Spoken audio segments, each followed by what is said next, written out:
You're listening to Radio Flange Goblet, now in its 65th year of confusing otters with plastic replicas of an enraged Whoopi Goldberg. Okay, so it's the top of the hour, and before our regularly scheduled programming of the After-Movie Diner, Bob Flint's Pack an Alpaca in a Pachyderm Playhouse, Punch a Stoat Week with Devlin Gitz Thursby, Never in a Million Years, our new sci-fi serial written by a blind chiropodist, Gertie Bunkspanner, and performed by the Aunts of the Mormon Tabernacle's Canastra opponents and Jeffrey Rush and a box of mewing cats, we've just got time for our weekly roundup with Simon Plum Dumpster. Good evening, I'm Simon Plum Dumpster, and these are the week's headlines in quick capsule form. Rural upheaval in Moldova this week interrupted their scheduled yearly Goat Appreciation Festival. One spokesman for the Marauders said it's because authorities have hidden all the jam. Latvian pop duo Zbigstizanu Prieks, which roughly translates as Weasel Gut Pleasure, were arrested when Bredny Obelbatter, he's the one with all the hair, made politically incorrect statements about the King's pony. While lawyers work frantically to overturn the ruling, the hanging is scheduled for a week on Thursday to coincide with the King's pony's birthday. A ribbon in the shape of a giant carrot has been issued by people loyal to the King, and a ribbon in the shape of some guts by people loyal to the band. A little closer to home now, and in the United States, debate continues to rage over whether we should allow some people to live or not. Democrats on the left have been making their for people living debates, while Republicans have been making the case that the only people who should really live are those that can afford to and happen to vote Republican. The for debate continues to fall on deaf ears, despite the Democrats saying it's okay, while we are for people living, we're dedicated to support the Republicans' notion of paying some unqualified arbitrary third party for the privilege. A website dedicated to the idea of living, supported by the Democrats, with pictures of beards, trees, mountains, food, smiling children and cleavage on it, had some technical glitches to begin with when it went live last month. So Republicans have said we should just scrap this people being happy and living thing altogether and go back to some sort of survival of the fittest race that more closely resembles a time when people clubbed each other over the head while wearing the skins of a bear to steal their prized gazelle.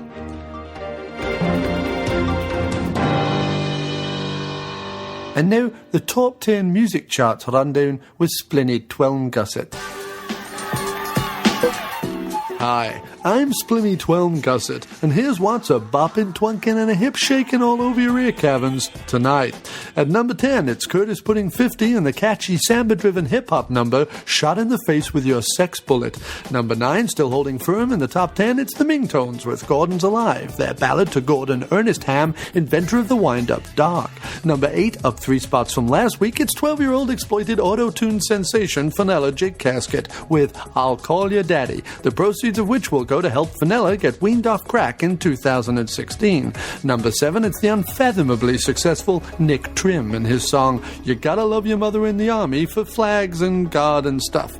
Number 6, going nowhere fast, it's boy group Liquidated Asses and their rendition of the John Lennon classic Imagine. One critic described it as enough to make you tear your own arm off and beat a kitten to death with it.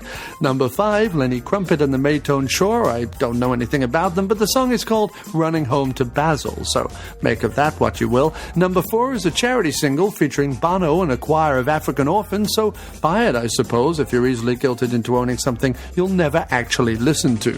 Number 3 is a 10-minute track played on glockenspiel by Danish avant-garde artist Deflator Horse, which he says is somehow all about the examination of dreamlike states in trees, but which sounds like the unpleasantly diseased bowel movement of a large man who eats nothing but gumbo and peppers. Number 2, it's the stubbly pork pie hat-wearing retro folk band Tedium's Uncle and their new single More Trumpets Please Lanolin. And lastly, at number 1, it's recent American teen pregnancy idol winner Jenna Low IQ with her market research song I Love You Baby, which is in the key of C, vaguely references a possible sexual act involving ice cream and a rider's crop, but is still wholesome enough for people who still think there's a god. And that's it for the rundown. Now, finally, you can take the guns out of your mouth and put the swords back in their scabbards, because it's time for this week's episode of the After Movie Diner, which comes from a hollowed-out, disused missile silo in North Dakota called the Junk Lobster Experience. Please ask the maitre d' all about the specials, which he keeps in a suspended cage over the dining area, and who attempt to whistle the theme tune to MASH repeatedly unless you hit the cage with a broom.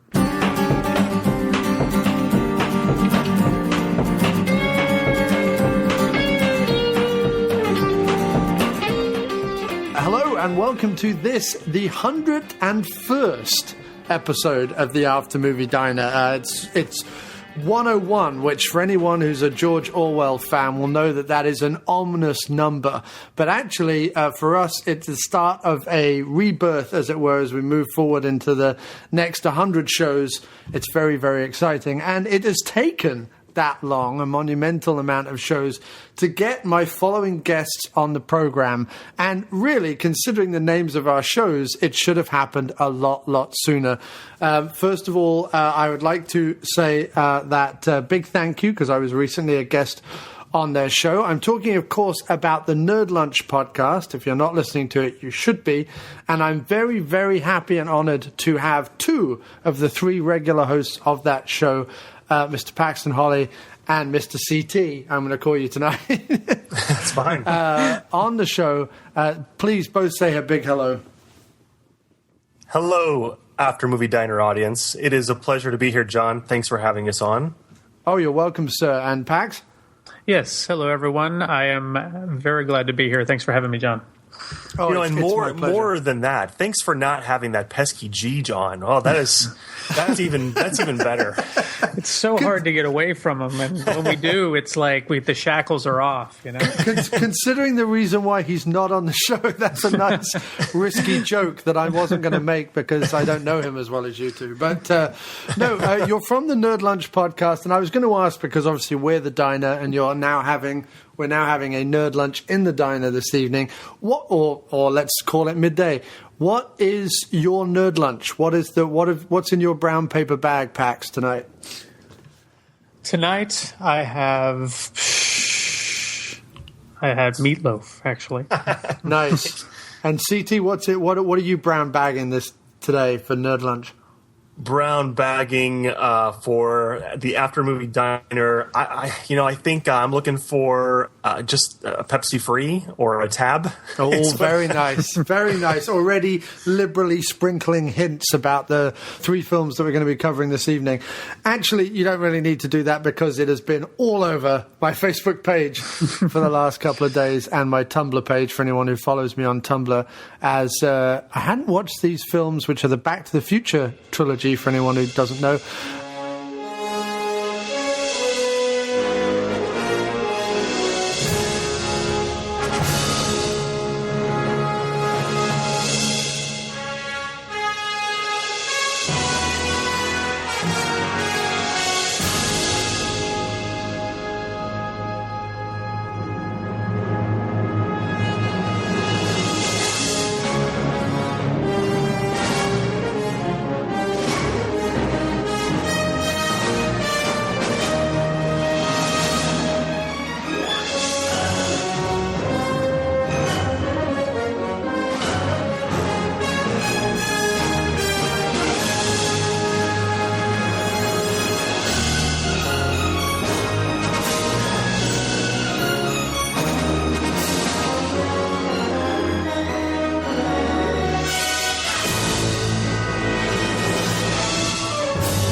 I hadn't watched these films in a long time, and watching them back to back again recently has really just stoked the fire of sweet old nostalgia. So I was ransacking the internet for some wonderful pictures to put up on Tumblr and Twitter. So when did you guys first kind of bump up against the Back to the Future series? Bump up against? What the hell am I talking about? Pax, I'll let you lead because I think your story is pretty amazing. Like, when did I first watch it? Yeah, good job of trying to clarify, Pax, because I have no idea what I was talking about earlier at all. Now listen to me fumble as I try and correct my earlier nonsensical dribblings. Yeah, when were you first aware of it, I guess? Summer of '85 it came out. I can't remember how I became aware of it, but it had to be commercials around the time. It came out in July. I probably saw it in August. That summer, in my town, the movie theater, River Chase Cinemas, right next to me, started a promotion called I-95 Night, and on Monday nights, admission to the movies was $1.95, and Coke and popcorn were 99 cents each. Wow. Yeah, so my dad literally took us every Monday for months to this, and pretty much every time I saw Back to the Future. So that summer into the school year, I probably saw 10, 12 times in the theater. I took breaks every once in a while. I did see American Ninja one week. I think I saw Top Gun with my dad one week, but every other time I went to go see Back to the Future. So you spoiled it with Top Gun, but the American Ninja reference I'm all about. That's fantastic. Yeah. So I had to break it up a little bit, and that was next to the DeLorean time travel. Ninjas were my passion at the time. So, well, that's perfectly understandable and fantastic. At the time, man, you still love ninjas. Yeah, at the time. That's where it all began. And that's when that summer, watching this that many times in the theater, this was the first time I really gained an appreciation for going to see a movie in the theater and multiple times over and over again, and being aware of it and buying magazines and just following the movie religiously. This was the first time that really clicked and happened for me. That's fantastic. And CT, do you have a particular memory of these films, or? Mine, I did not see it. I did not see the first one in the theater.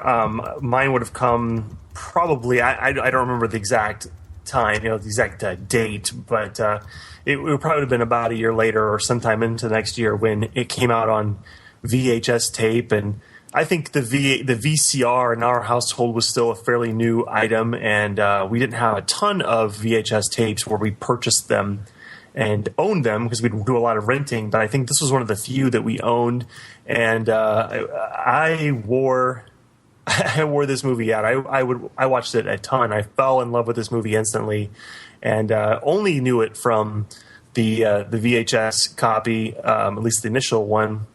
And so I think there's a difference of perspective just in this standpoint of me and Pax, because the VHS copy I had a big to be continued plastered on it, which I don't think the theatrical release had that. So I had the anticipation for a sequel upon the end of the first time I viewed it, and I was dying for Back to the Future to come out for the years it took for it to come out. And I don't know if that's your experience too, but I was so jazzed for 2 and 3 to come out. Those two I did see in the theater, and I actually had the novelizations of those as well, and much like Pax was saying, got into the merchandising and magazines and Starlog magazine articles and all that stuff too.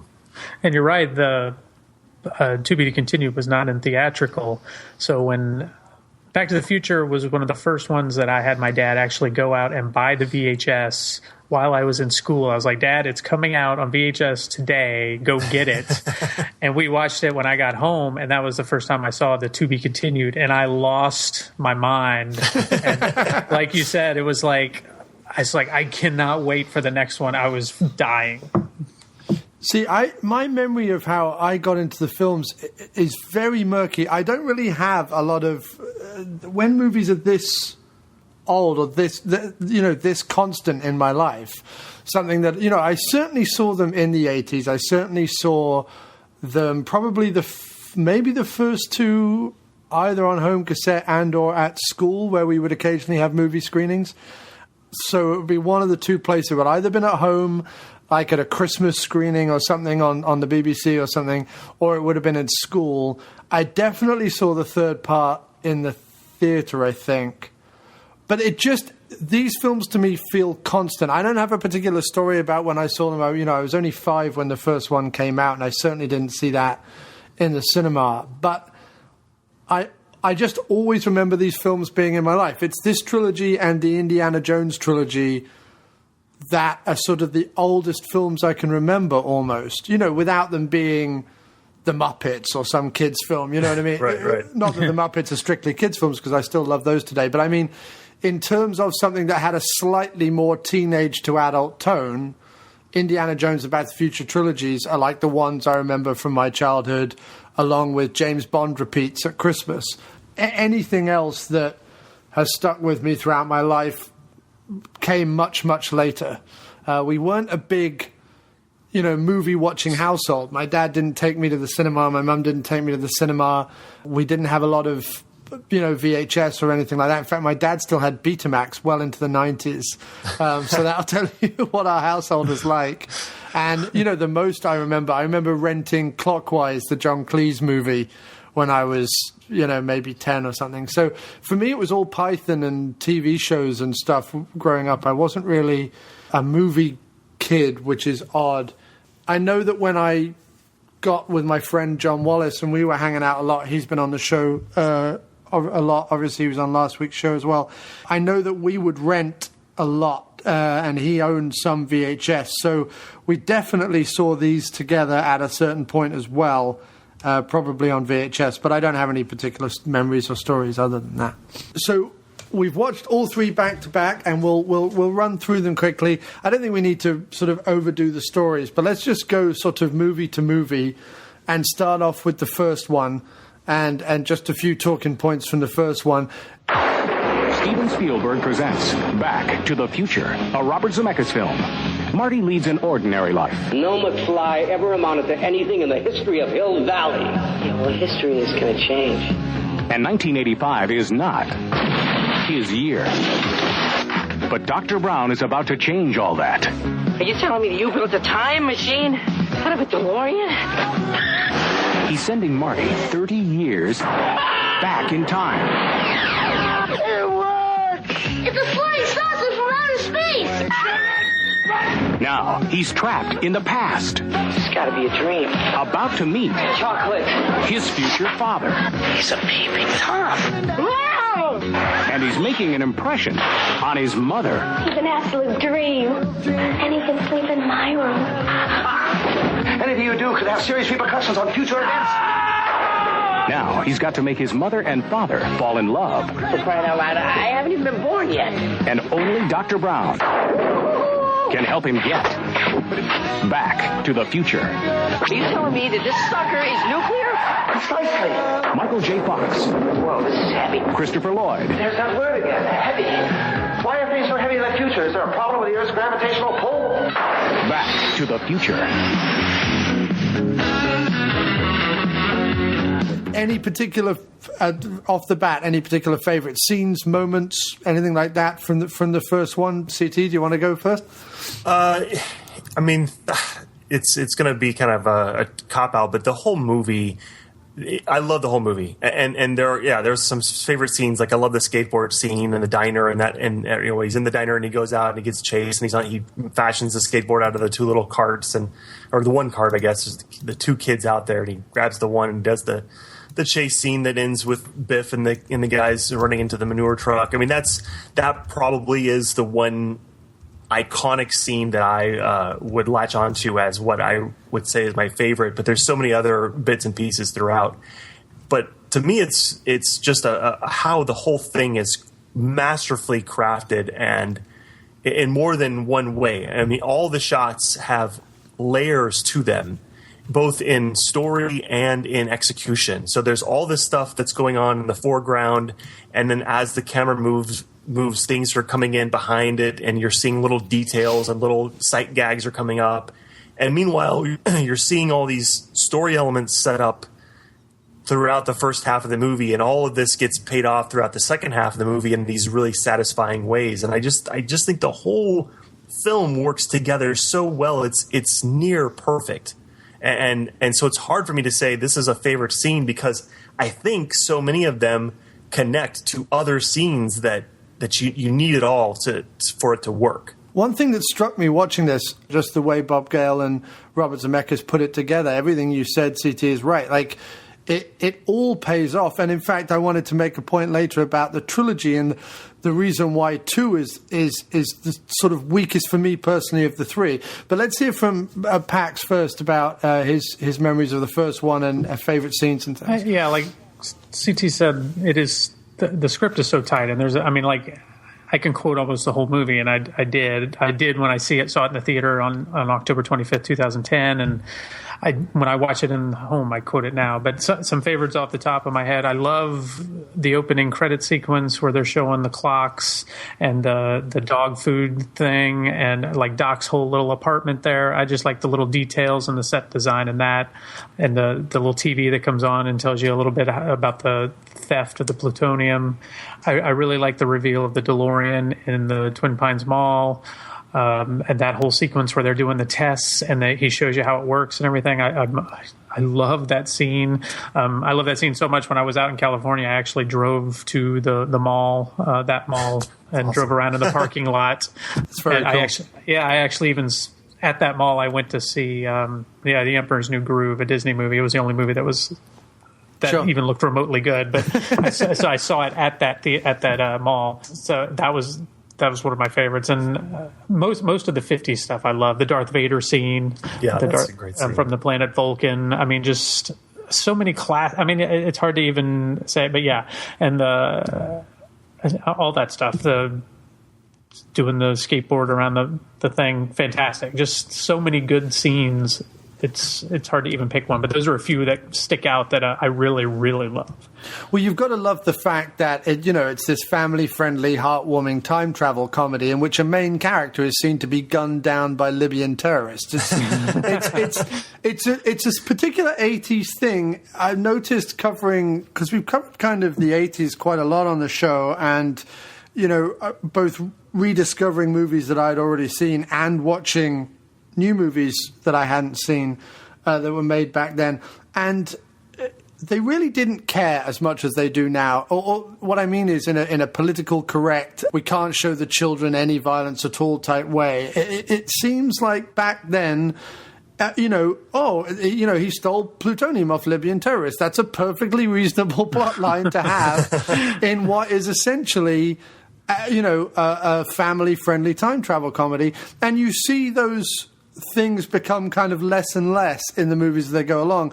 Any violence or gunplay or anything like that in the third one is sort of downplayed. It's not ever particularly threatening. I suppose when they hang him, that's kind of risque. But really, apart from that, there's not much in the third one that is as problematic to explain to a child if you ever had to, as Libyan terrorists in the first one. And some of the violence that's in the second one as well, especially like the dark alternate 1985. But when you look back at 80s movies, what are your feelings on that? I like the fact that there's those elements in it, but do you find it weird now with modern eyes looking at it? Or Pax, you want to go ahead? Yeah, I didn't actually think about that with the Libyan terrorists, because it has been such a fixture for so long that it didn't even really dawn on me. It was like, well, hell, there's a terrorist trying to kill him right there. And actually, until you see the end, you think the terrorist actually killed Doc. Yeah. So, I mean, it never honestly dawned on me to think about it that way in what is essentially a kid's movie, and something I saw when I was, in 85, I would have been 11 years old. So yeah, I mean, that's not something I really even thought of, but it's interesting. No, and I don't think you need to think of it. It's only really with hindsight that it ever comes up. I love the fact that, in Temple of Doom, someone gets their heart ripped out, and we all watched that when we were like 7. Like, I like that. That doesn't bother me. I think that kids are mollycoddled too much. They're talked down to too much. But what about you, CT? No, I think there's definitely a difference, and this is something that I even wrestle with myself, and I've got 2 kids. I've got a 9-year-old and a 4-year-old, and there's things that I watched when I was their age that I now, as a parent, and I don't know what the difference is, but for some reason I'm now thinking, oh no, I wouldn't show them that. But I'm like, I was younger than they are now when I first saw it, and so yeah, like Indiana Jones, I haven't shown my kids that, and you're right, like I would have already seen it by the time I was 9, at least one of them by the time I was 9. So I don't know what has happened, but I know that I am I have been swept up into that mentality myself. So yeah. I don't know. I don't know what's happened to me. No, I just find it really fascinating. I think back, and as I said, on rainy Wednesday afternoons, and I don't know why, but my school used to pull a screen down in the music room, and we'd all sit there, and they would screen movies if we couldn't go out and do sports. What's odd about that is that it was kind of a very sort of uptight, what you would imagine as a very sort of English strict school. And yet, really, a lot of my formative movie-watching experiences are of sitting in that music room on a rainy afternoon, which, let's be fair, it's England. It's every week is a rainy afternoon.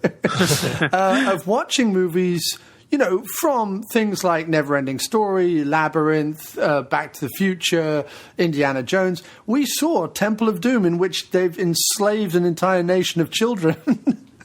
We watched that when we were like 7 or 8 years old without batting an eye. We didn't go home and sort of start saying to our parents, oh, today I watched a film in which a dude got his heart ripped out, or today we watched a film in which Libyan terrorists gunned down. We just saw it on the screen and went, oh, okay, and moved on. And therefore it is interesting, you yourself as a parent, which makes you so much more mature and adult than I. I wasn't saying that. No, I know. Just in terms of life goals, I haven't even got there yet. But that list that you put of the school showed you those movies. Our school did that too. Yeah.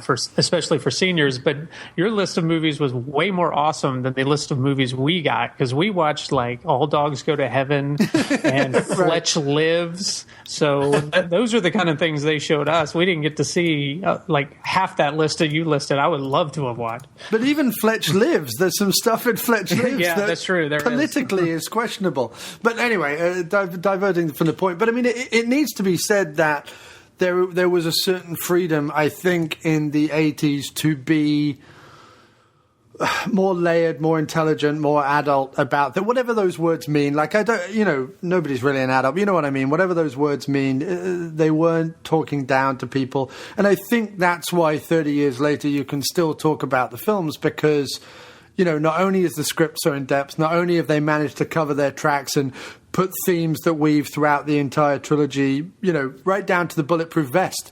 There's a bulletproof vest kind of nod in every movie, all that kind of stuff that they've layered in, and they've made traits of these characters and things like that, coupled with the fact that they didn't speak down to them. That's why they survive, and that's why every generation can watch them, I think. And that's, if I have anything that I love about the first movie, it's that. And the fact that the ending, no matter that I know that there's a trilogy, I know that Marty goes back to the future at the end of the first one, although that I know there's not going to be a problem. I know Doc Brown's going to attach the wires again. That ending is still, after seeing it 100 times, legitimately tense and exciting. It's a really good climax to that film.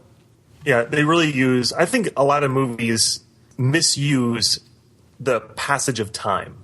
Right. And there's, it may be a little bit of cheating in that scene, but he's like, you've got 4 minutes to get all the way down there and back. And I think that might actually all take place in real time. It might be a little bit off, or might be a little bit of fudging, where like we're seeing Marty's point of view for a few seconds and then Doc's same point of view for a few seconds.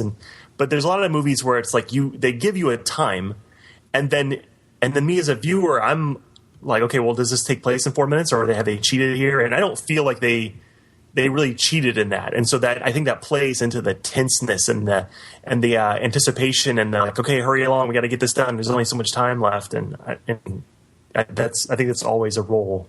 It's very, very well edited. Well, one of the points about the Twin Pine Malls sequence, there's also the fact that if it hadn't worked, the Doc would have quite happily or confidently killed Einstein.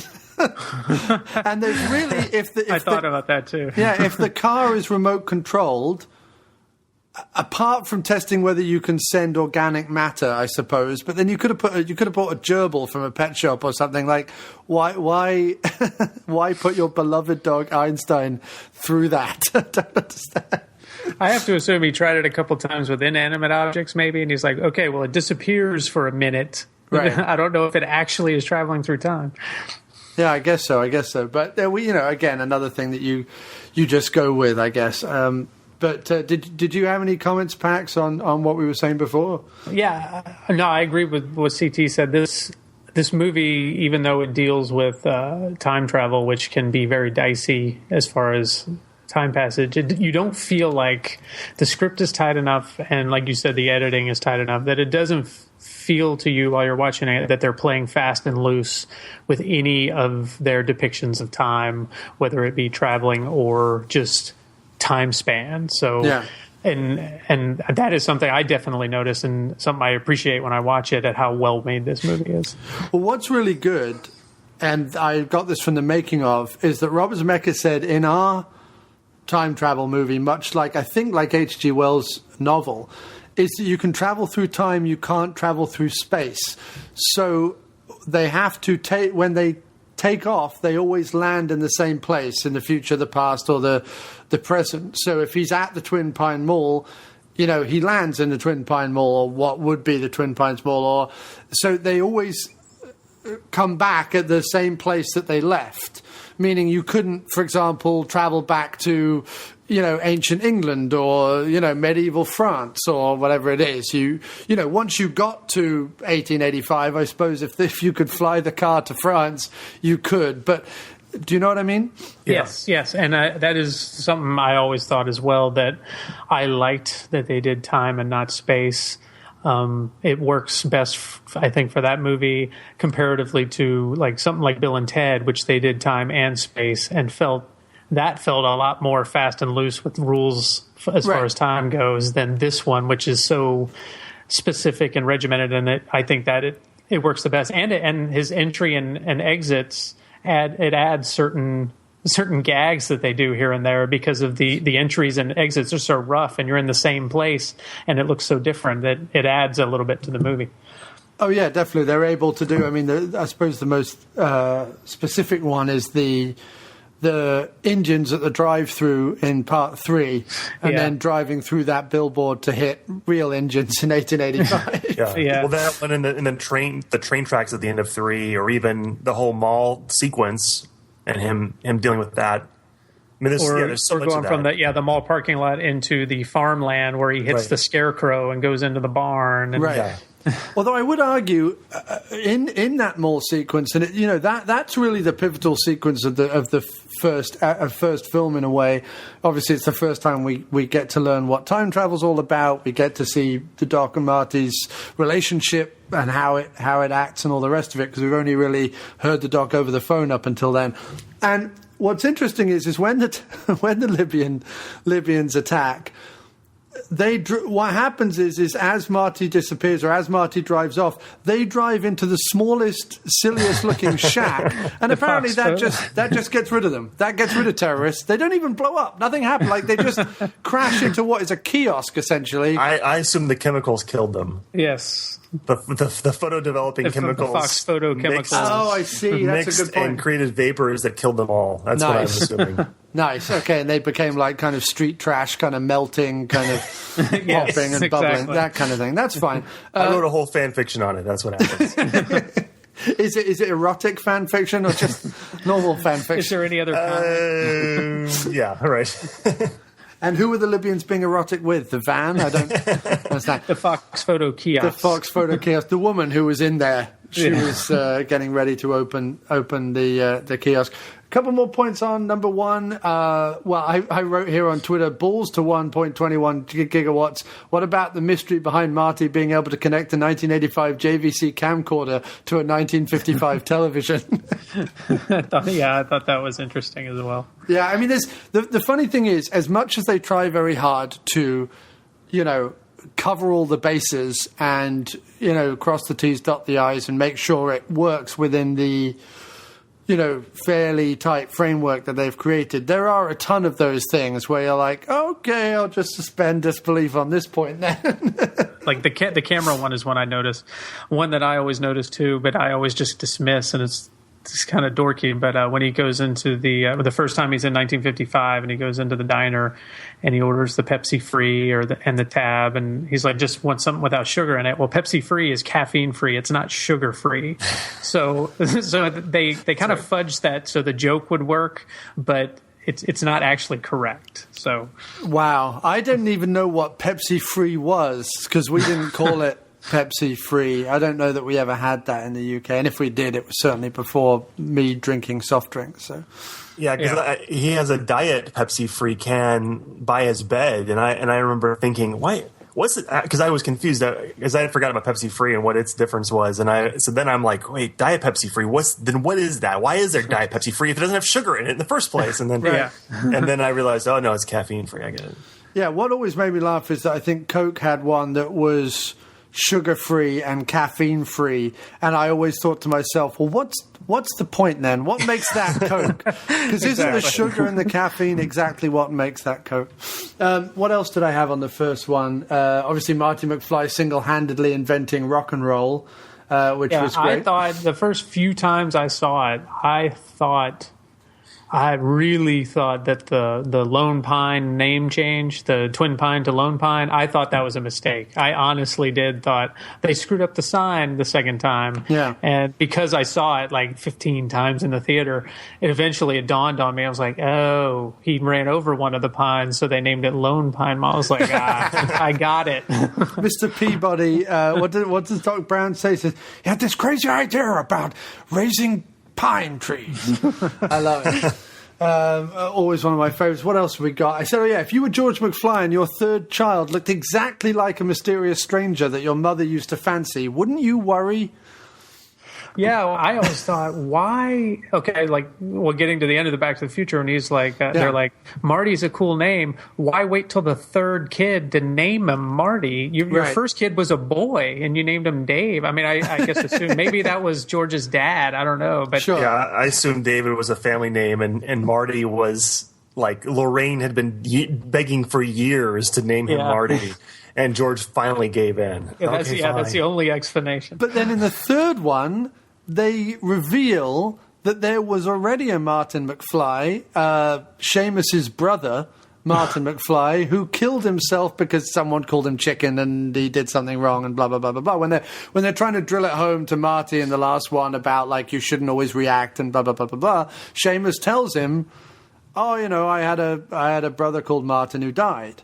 Well, so, you're right. I mean, even in the original timeline, he was named Marty, so it's just like he was somehow ensuring that he would be named Marty anyway. I don't know. It was kind of weird.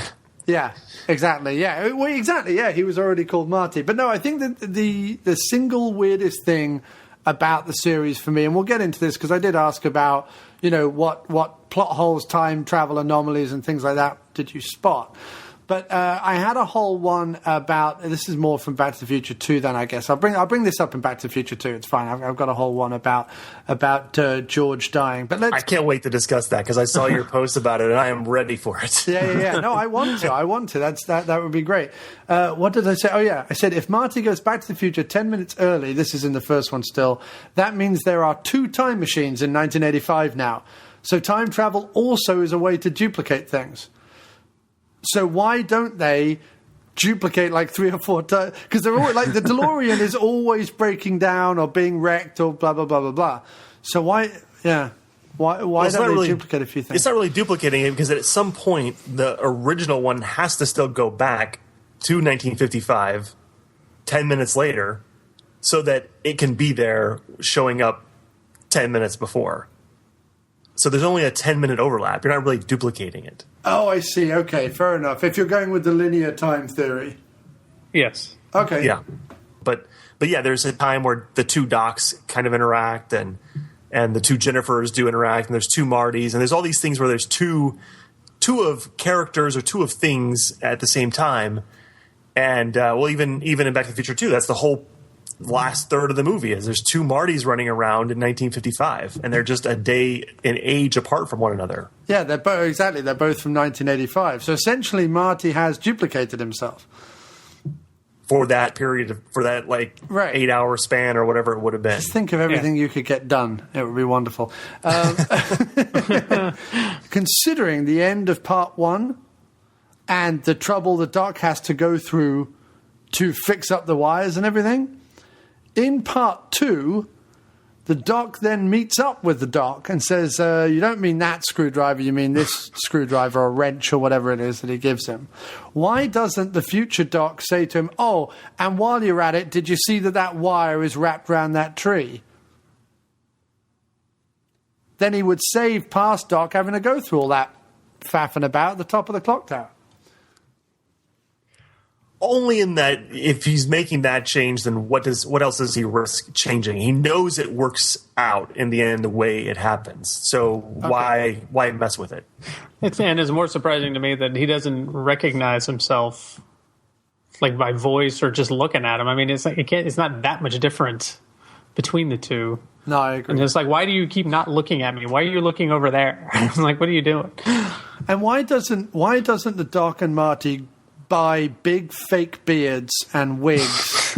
And, do you know what I mean? Like, those things exist in 1985. So, I mean, those things probably existed in 1955. It's not like wigs didn't exist. So why not disguise yourself? I mean, apart from in part 2 where he has to play himself, but... Yeah, and they did that a little bit more in 2, where he has the glasses and the hat and the... But, you know, he could have had the full beard and everything. That would be great. I like that you're trying to work more beards into the movie. That would be amazing. Come on. Michael J. Fox with an enormous beard. That instantly makes Back to the Future better, doesn't it? Yes, it does. Yes. I love the way you're both like, no, but I'm going to say yes anyway in case John explodes. So a couple more points on the first one. We get introduced, obviously, to Huey Lewis and the News.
What is your feeling on Huey Lewis and the News? Let's start with you, CT. I enjoy a good deal of his music anyway, but there's certainly I certainly always will associate him with the first movie, and The Power of Love and Back in Time, and I think he's got a definite sound that I never think he really quite escapes, but it's a sound I like. And it's just, to borrow a quote, it's a sound that sometimes I'm looking for. Indeed. And yourself, Pax? Yeah, I'm a fan of Huey Lewis and the News. I had Sports and the album After 4. I listened to him all the time. So I was a fan. I kind of liked watching him pop up in this. And both of the songs that he had on the soundtrack of this movie were great. So, I mean, I am a fan of them. And do you think that I was right when I said that the Huey Lewis and the News songs in Back to the Future are so good that it actually helps their rep survive past the American Psycho connection? Yeah, and at least for me it does.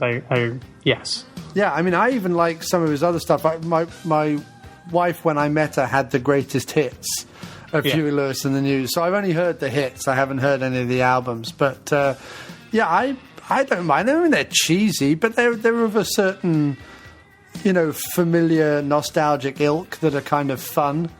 Yeah.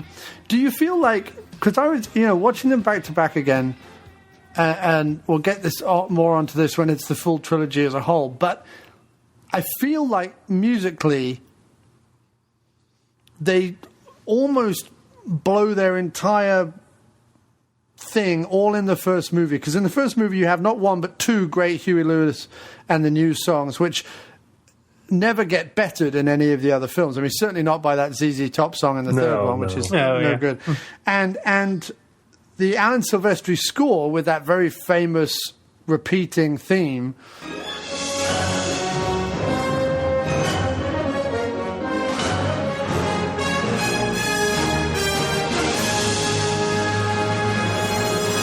He really doesn't do anything more exciting than the second one. And the third one, there's that Western theme that's different.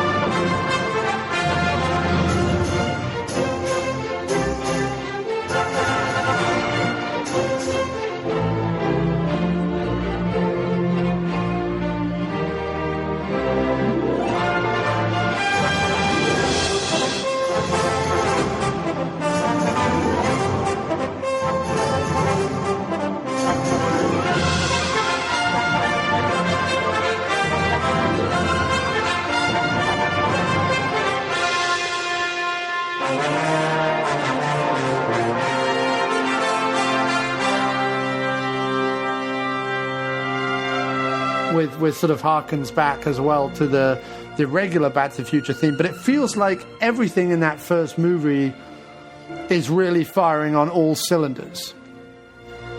Would you agree, Pax?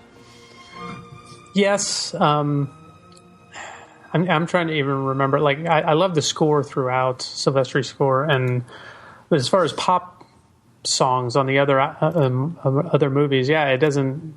There's nothing else like that. Double back song's not bad, but it's not great either. Right. So, but yeah, I mean, it never gets better than that first one. That first soundtrack is fantastic. I bought the double disc, like there was an ultimate Back to the Future soundtrack that I got, and everything from one, that's all the best stuff. There's a couple things from 2 and like that Western one from 3 are pretty much the best things. Everything else is from 1. So then the first movie ends with "Where we're going, we don't need roads." I would say it's up there with the greatest last lines ever. Would you say so, CT? Yeah, I was watching it again because I've got the Blu-ray set, and the Blu-ray set goes back to the theatrical cut, so it doesn't have the to be continued. Right. And I was watching it with that in mind of if they had never made a 2 and 3, which I'm certainly glad that they did, but if they had never made a 2 and 3, I think that's a fine ending. I think it's fine to end it in that way where they're going off to an adventure that we never see. Where we're going, we don't need roads. It's this big, the car flies off. I think that's fantastic. I mean, yeah, I think that there's not really a much better way to end a movie like that than in that exact way. Yeah. Well, because they've already said that they, if it was up to them, they wouldn't have put Jennifer in the car. That's why, like, the second one has this whole clunky thing about right. What do we do with Jennifer? And thirdly, the whole, it's your kids, Marty, there's a problem with your kids. That whole thing kind of doesn't really have much of a payoff in 2. Like, it's very vague. It doesn't really mean anything. Technically, if his kids were a problem, that means he didn't do a very good job raising them. And actually, we find out that really it all goes back to a car accident that Marty had. So that's the real thing they should have been fixing if they were going to fix anything at all. So the whole end of the first one would work perfectly if there was no sequel, because you don't really need to go into any more detail. Jennifer's in the car and off they fly. And it's got one of those... Yeah, I think Bob Gale says on one of the making-ofs, he says, people are already calling these films classic, and I think that we're all too young still for these films to be considered classic. But the first one has a ton of classic elements. Be it the script, be it the big orchestral score, be it the quotable famous last line, be it the depiction of the 50s, whatever it is, there's a what we define as classic very often comes down to that kind of Frank Capra, Americana type thing. That's kind of where people tend to hover around when it comes to classics, or what they, Turner movie classics or whatever. It's always set in that kind of 50s America, the thing that people are always talking about that didn't really exist, but people keep talking about it as if it was the rosy, golden post-war age. And it has all that. That's why I think the classic tag came on it so quickly, don't you think? Would you agree, guys? Yeah, absolutely. It definitely harkens back to Americana, and I didn't even think about the way they portray 55 is very Capra-esque, and that whole vein, and it definitely has that feel to it. and then the fact that the third part is a Western, which, is the other... It's the other depiction of America that is known worldwide. You know what I mean? Yeah. It's the other great. If America is known for anything, it's known for the Wild West and those rock and roll years. You know what I mean? Because everything post kind of the rock and roll years, I guess, becomes politically turbulent because you have the rise of feminism and human rights and all that kind of stuff starts happening. Racism and all that is all post the 50s. So. Well, I think too the one of the things I think makes the first one a classic as well, I guess, is maybe twofold. One, there's this fascination from a standpoint I think that every kid has, or maybe not every kid, most kids have, with the idea that their parents were at one point in time just like them. Right, that's the other storyline. Yeah, completely plays into that. Well, not fantasy, but the fantasy of being able to see that, to interact with your parents when they were your age, something that no one can do. And then also, too, along with that was, I think we live in a very, where everything's very cyclical, and we're always looking back probably about 30 years. I think that's why the 80s and now, somewhat the 90s are, in modern day, looked at with such fond nostalgia. At that point, the 50s were. And so I think that helped make it that instant classic, because we're already playing right into the nostalgia of something that was so popular at the time. Yeah, I agree. Pax, do you have any words on that? No, I mean, I think CT said it perfectly, that that is exactly why I think it is looked at as kind of a classic, as just all of that. I agree completely.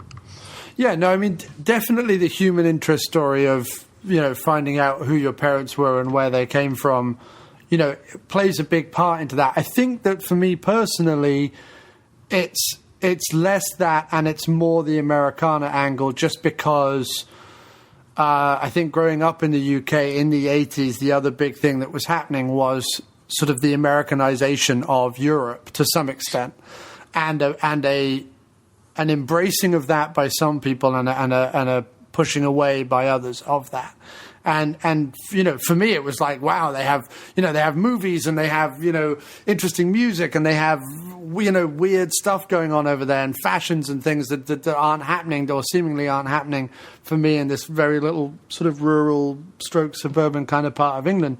And so it was all very exciting to see it. And then you see the 50s and things, and I was like, oh, it's records and stuff that my mum would play or my dad would play, or music I recognized, and things that I knew. So yeah, for me it's more the Americana angle than ever really caring what my parents did as kids. I I sort of have heard enough of their stories to kind of be like, yeah, whatever. But no, the Americana angle certainly happens. And there was talk of doing a sequel in the 60s, and I'm kind of glad they didn't, because I would hate for them to have to either get embroiled in the political atmosphere of the time and or try and comment on it or brush it off or sideline it, or do you know what I mean? Yeah.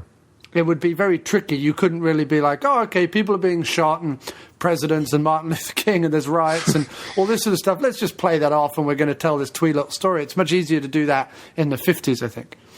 Yeah. Okay, so let's move on to the second one then. Do you remember the future?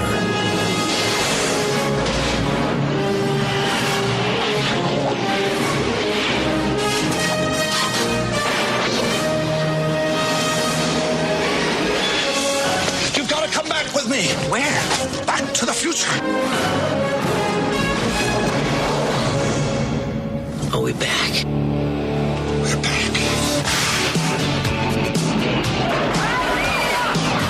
What do you mean we're in the future? October 21st, 2015. Marty, we're going to be able to see our wedding. Wow.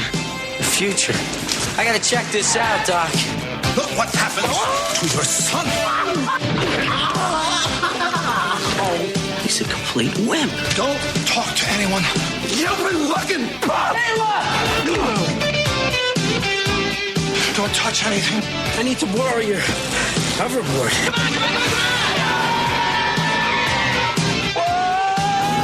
And try not to look at anything.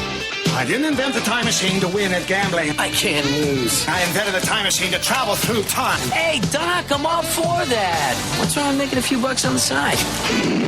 Now, The time continuum has been disrupted, creating an alternate 1985. there have been a few changes.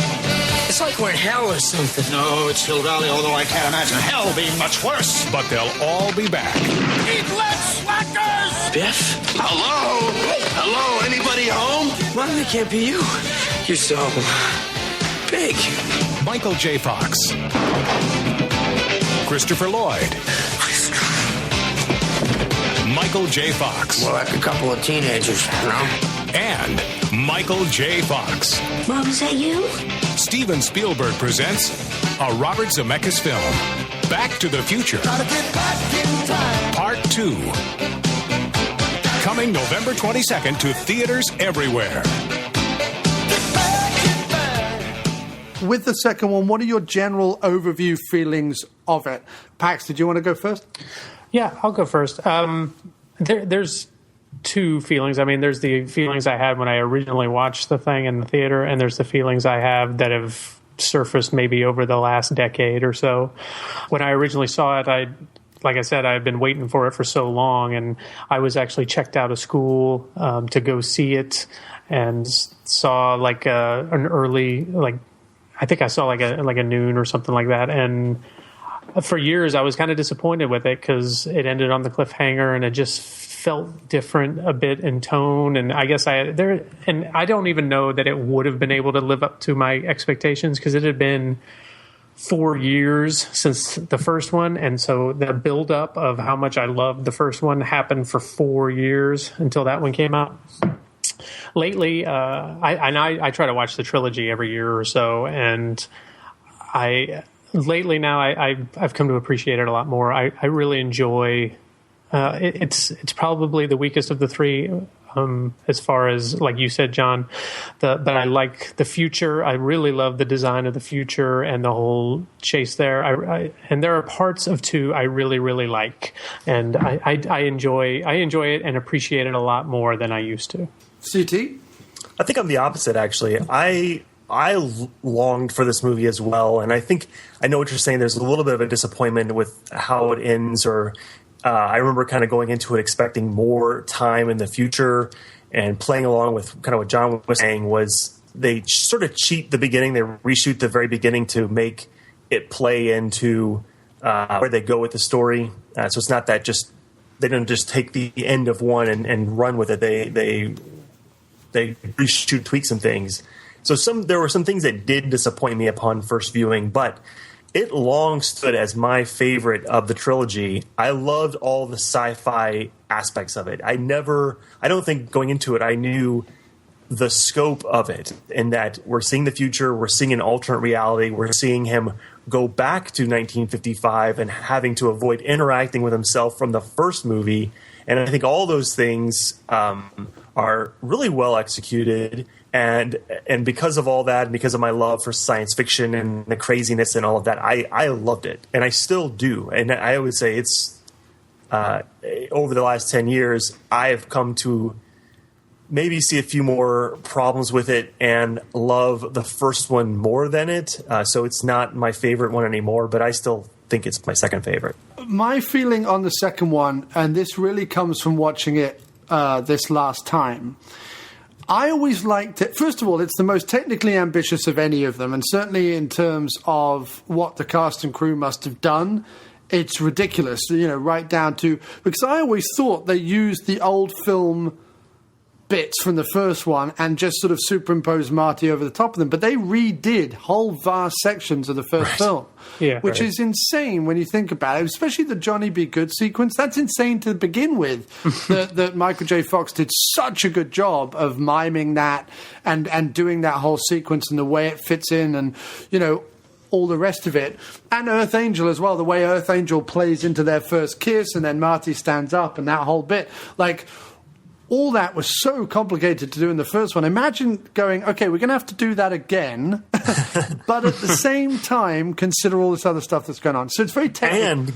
And get almost everyone back. I mean, they didn't get Crispin Glover and then whoever played Jennifer, but then like there's so many bit parts. Like the entire band is back, and one of Lorraine's girlfriends is back, and all these actors and actresses come back for this that surely had other things to do.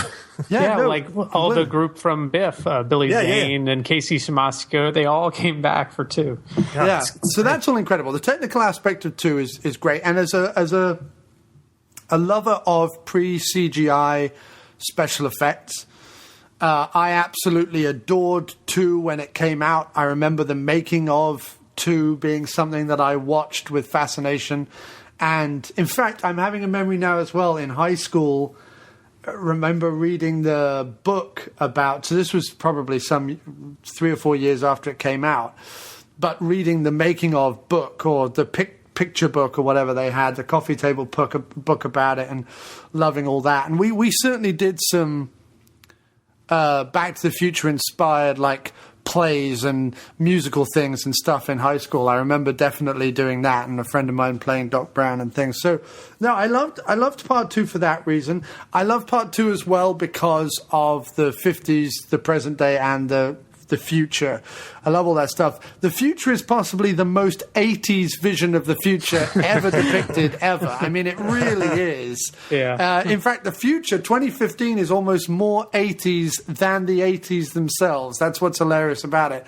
Just the whole idea of you've got Biff and his gang are kind of like Mad Maxy, and, with their kind of, and sort of class of 1999 type sort of punk kind of things going on, and you've got a bunch of Dayglow stuff, and Jaws is still a reference. Like, there's a whole bunch of stuff in 2015 that's really put in there, like good sci-fi, to comment on the decade they're actually living in.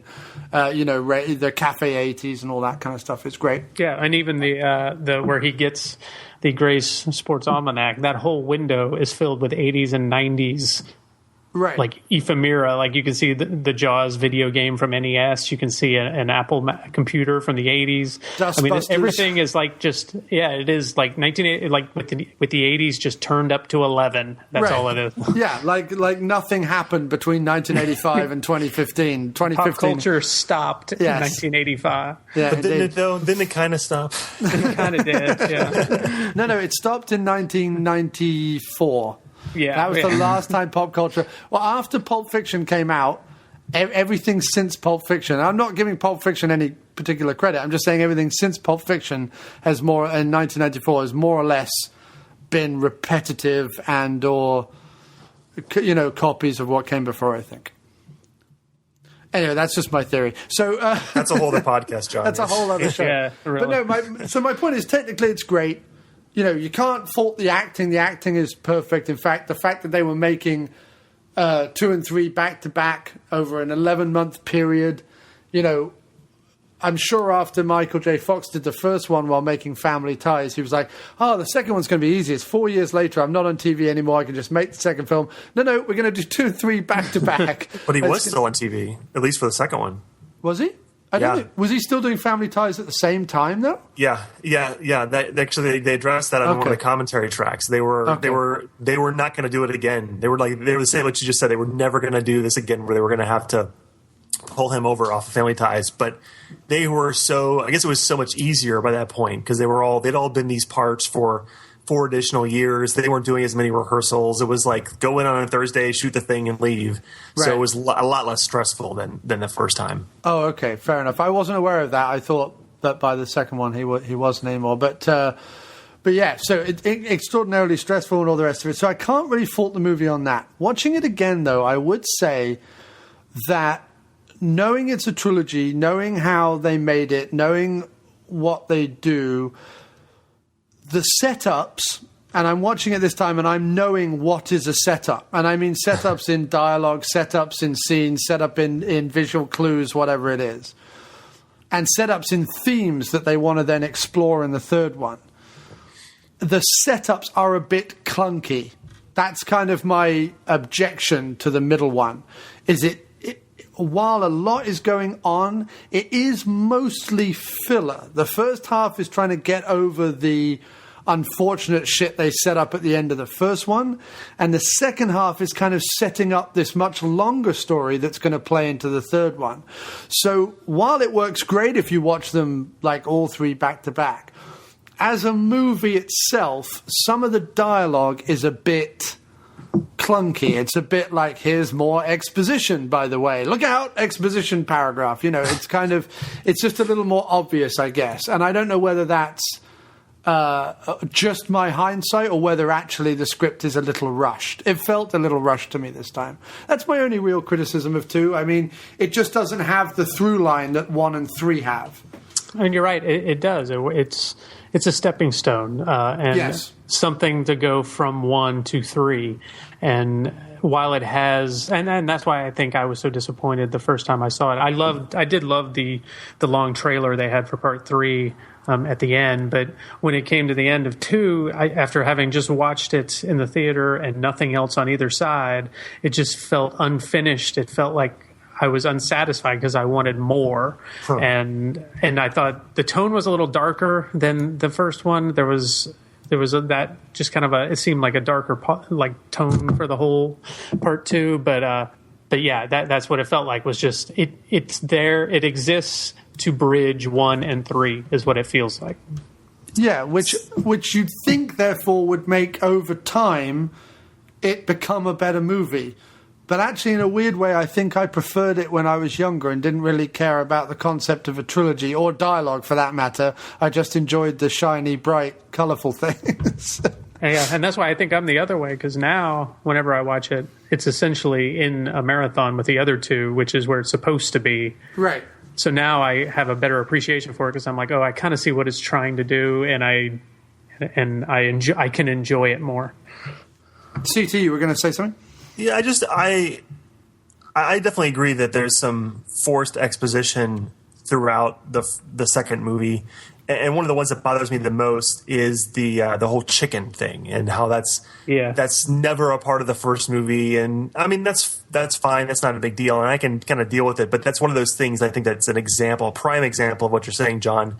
That here's this thing, we're setting it up, and hey audience, this is going to be a big deal, let's look at this. And right. But that said, I still think 2 does stand alone pretty well. And if you just cut off kind of the end where at the point like Marty burns the Gray Sports Almanac, and okay, that's dealt with from that point on, that's the transition into 3. I think there's this whole story of 2 it's not even really about Marty or Doc as much as it's about who Biff Tannen is. Right. And that story is what 2 is, and we get that complete story in the second movie.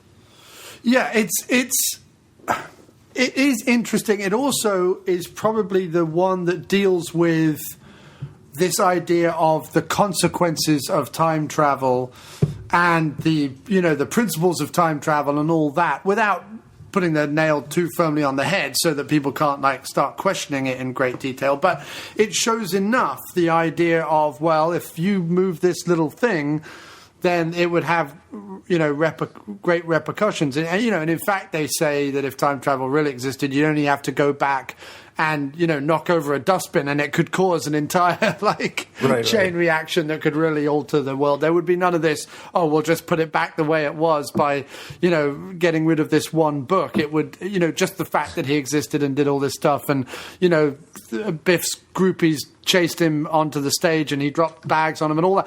All that stuff would have long-lasting repercussions to everyone's lives. But, going back to the first movie, even that whole... Marty drastically changed his parents' lives. Yes. But him and his siblings still were born. So his parents still had sex on the exact same days and conceived those 3 children the exact same part. Chromosomes combined exactly the same way. Yeah. All that stuff happened the exact same way. It's just everything around it changed. So, I mean, that's still one of those things where, you see the positives of time travel in the first one, and then if you go too far and start screwing around too much, then, then you got Las Vegas Biff running around running the show. We interrupt the After Movie Diner to bring you promos of other shows that we think are worthy enough to interrupt the After Movie Diner with to bring you promos for. If that makes any sense. Promos. Hi, I'm Doug the Geek. And I'm Ashley the Academic. And we're the hosts of the Above the... What are you doing? We're supposed to say the title of the show, the Above the Line podcast. Yeah, we're supposed to say it together, you dullard. Now, let's try it again. And we're the hosts of No, not yet. Hold on. I'm just kidding. Go for it. And we're the hosts of the... Come on! Okay, forget that. Just tell them where they can find us. Find the Above the Line podcast on iTunes, Stitcher, Facebook.com/The Above the Line Podcast, or just check us out at AboveTheLinePodcast.com. We cover the best and most interesting films in the history of cinema from both my own geeky perspective and my more cultured academic perspective. And it's fun. Sort of. Yeah, sort of. So check us out. The Above the Line Podcast. Yeah, you were still off. I can't urge you enough to listen to the Schlock Treatment Podcast with Mark McDonald, Doug Fry, Matt Ringler, and Kirk Howley. They are a schlock and B-movie podcast who review films currently available to view on Netflix so that you never need to feel left out. It's a fantastically funny show done by a great bunch of guys, most of whom currently have beards. If that doesn't sell it to you, then nothing will, and you're cold dead inside. So, every Saturday, check out Schlock Treatment on iTunes or schlocktreatment.com. Hey guys, what's up? Matt Ringler from the Schlock Treatment Podcast. We make good stuff out of bad movies, just for you.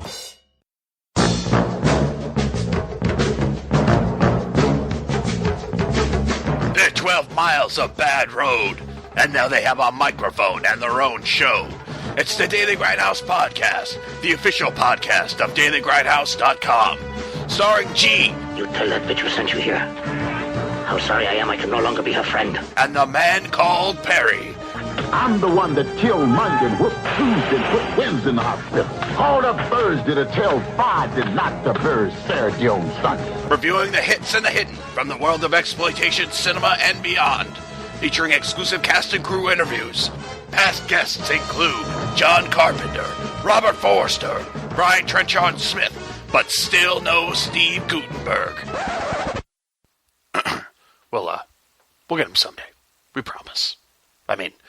We promise. The Daily Grindhouse Podcast, available on iTunes, Stitcher Smart Radio, Podomatic, and of course at dailygrindhouse.com/podcasts. The Daily Grindhouse Podcast. Tough films for the rough crowd. Got the goddamn message? Let's go to work.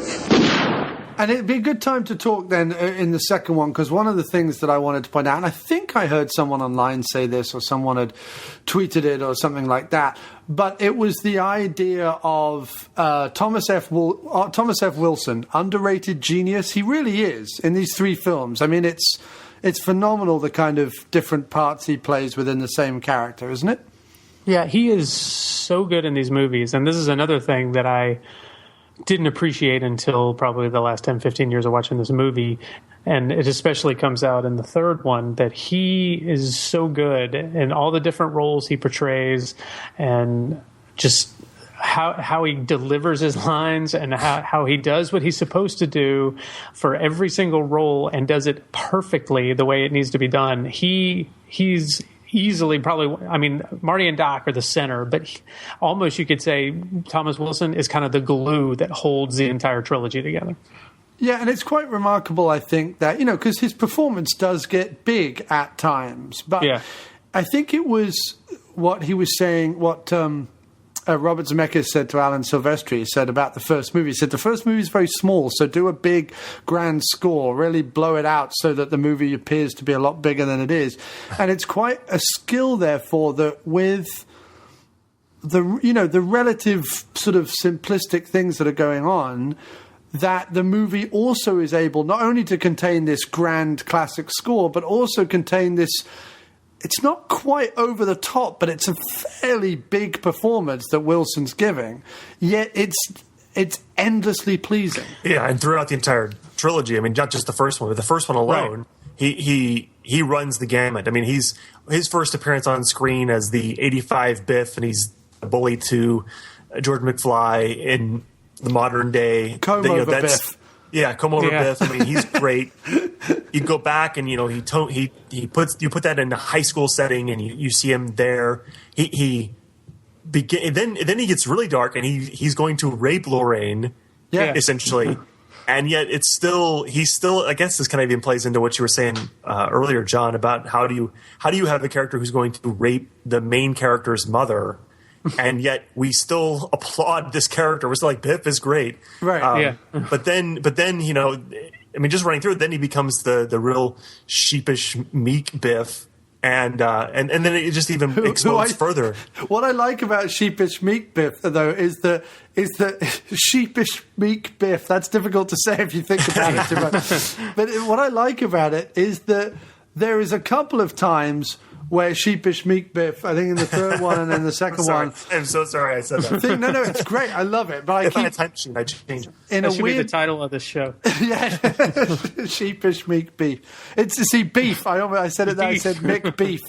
Mick Beef sounds like an 80s detective. I'm Mick Beef, and I'm on the case. But no, there's a few points that are really telling and really awesome that Meek Biff does in second and third one, and that is when he doesn't realize it's Marty.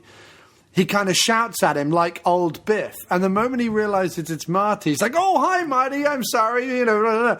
And what's great about that is you kind of imagine that when he's not hanging around the McFly house applying turtle wax to their cars, that he's probably still got a group of weaker people somewhere else that he still picks on. He's still a bully asshole. It's just around the McFlys, he can't be so anymore. And I kind of, that's a layer. Rather than him totally changing and seeing the error of his ways, he's still a dumb asshole. But around the McFlys, he has to pretend to be this guy. Because look at the way he treats Griff in 2015. He is still the jerk to his own grandson 30 years after that point. Right, of course, yeah, and that's good Biff. That's supposedly good Biff. That's exactly 30 years in the future. But no, he's just not that way around anyone but the McFlys. But that's a point because he still bullies young McFly. Biff still bullies young McFly in 2015. Well, George isn't around. It must just be George. George and Marty are the ones, Right, okay, fair enough. He can't bully Marty, so he bullies Marty's kid. Right, although obviously Marty has fallen on hard times by the time 2015 rolls around. I did make a comment on Twitter, I think, that if the economy keeps going the way it is, that our real 2015 is going to look more like their alternate 1985. But no, I think Thomas F. Wilson's amazing. Pax, what's your opinion? Yeah, absolutely. I think he's great. And probably the thing that I love alternate 85 Biff. I think he's fantastic. Watching A Fistful of Dollars in the hot tub because I love that.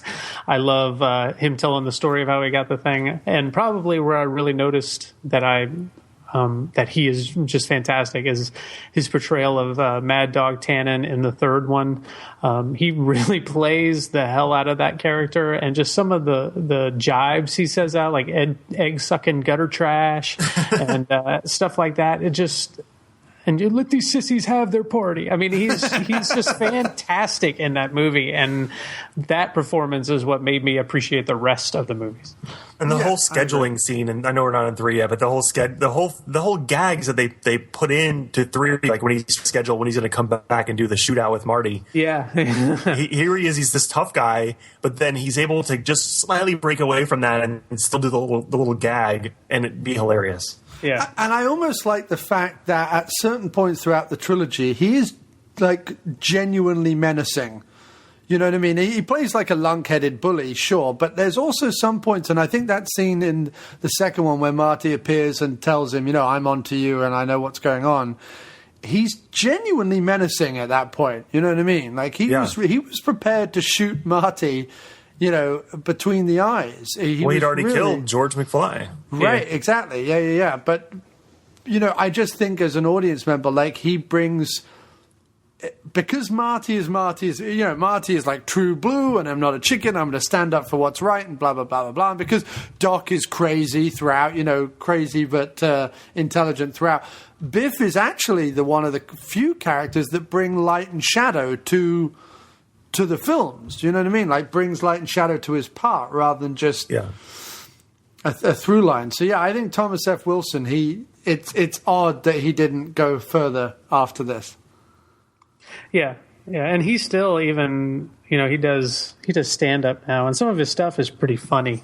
And if anyone out there wants to see more of him, he has his stuff's all over YouTube. But one particular that is pretty funny, he does a song called the Question Song, and it's a song about questions he gets from fans, and it's all Back to the Future stuff. Like, what's Crispin Glover like, or is there going to be a Back to the Future 4? And he sings it in a song, and it's really, really funny, and some of his stuff's pretty good.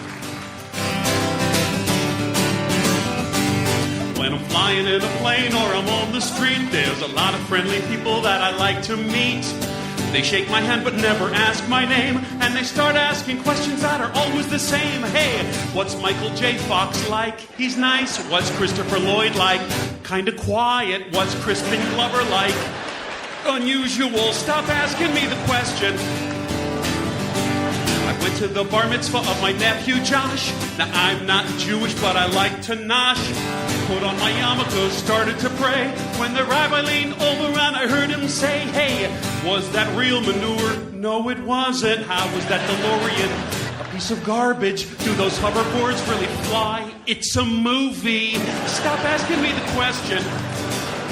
I'll have to check that out. I mean, I'd seen that he'd done one video, but the video looked so unbelievably terrible. Like, the front cover was him screaming into a microphone or something. I was like, Jesus Christ. Yeah.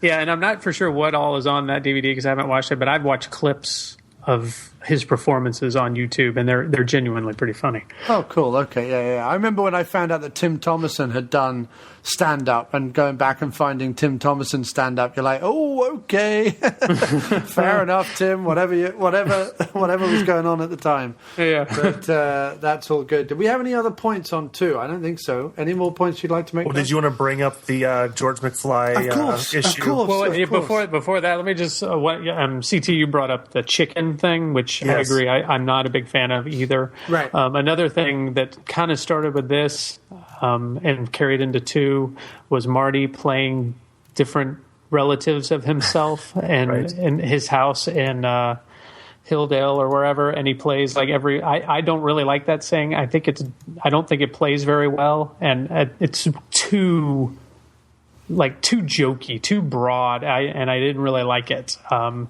they carry it over, not as blatantly in the second one. I mean, he just plays his one distant relative. You mean the third one?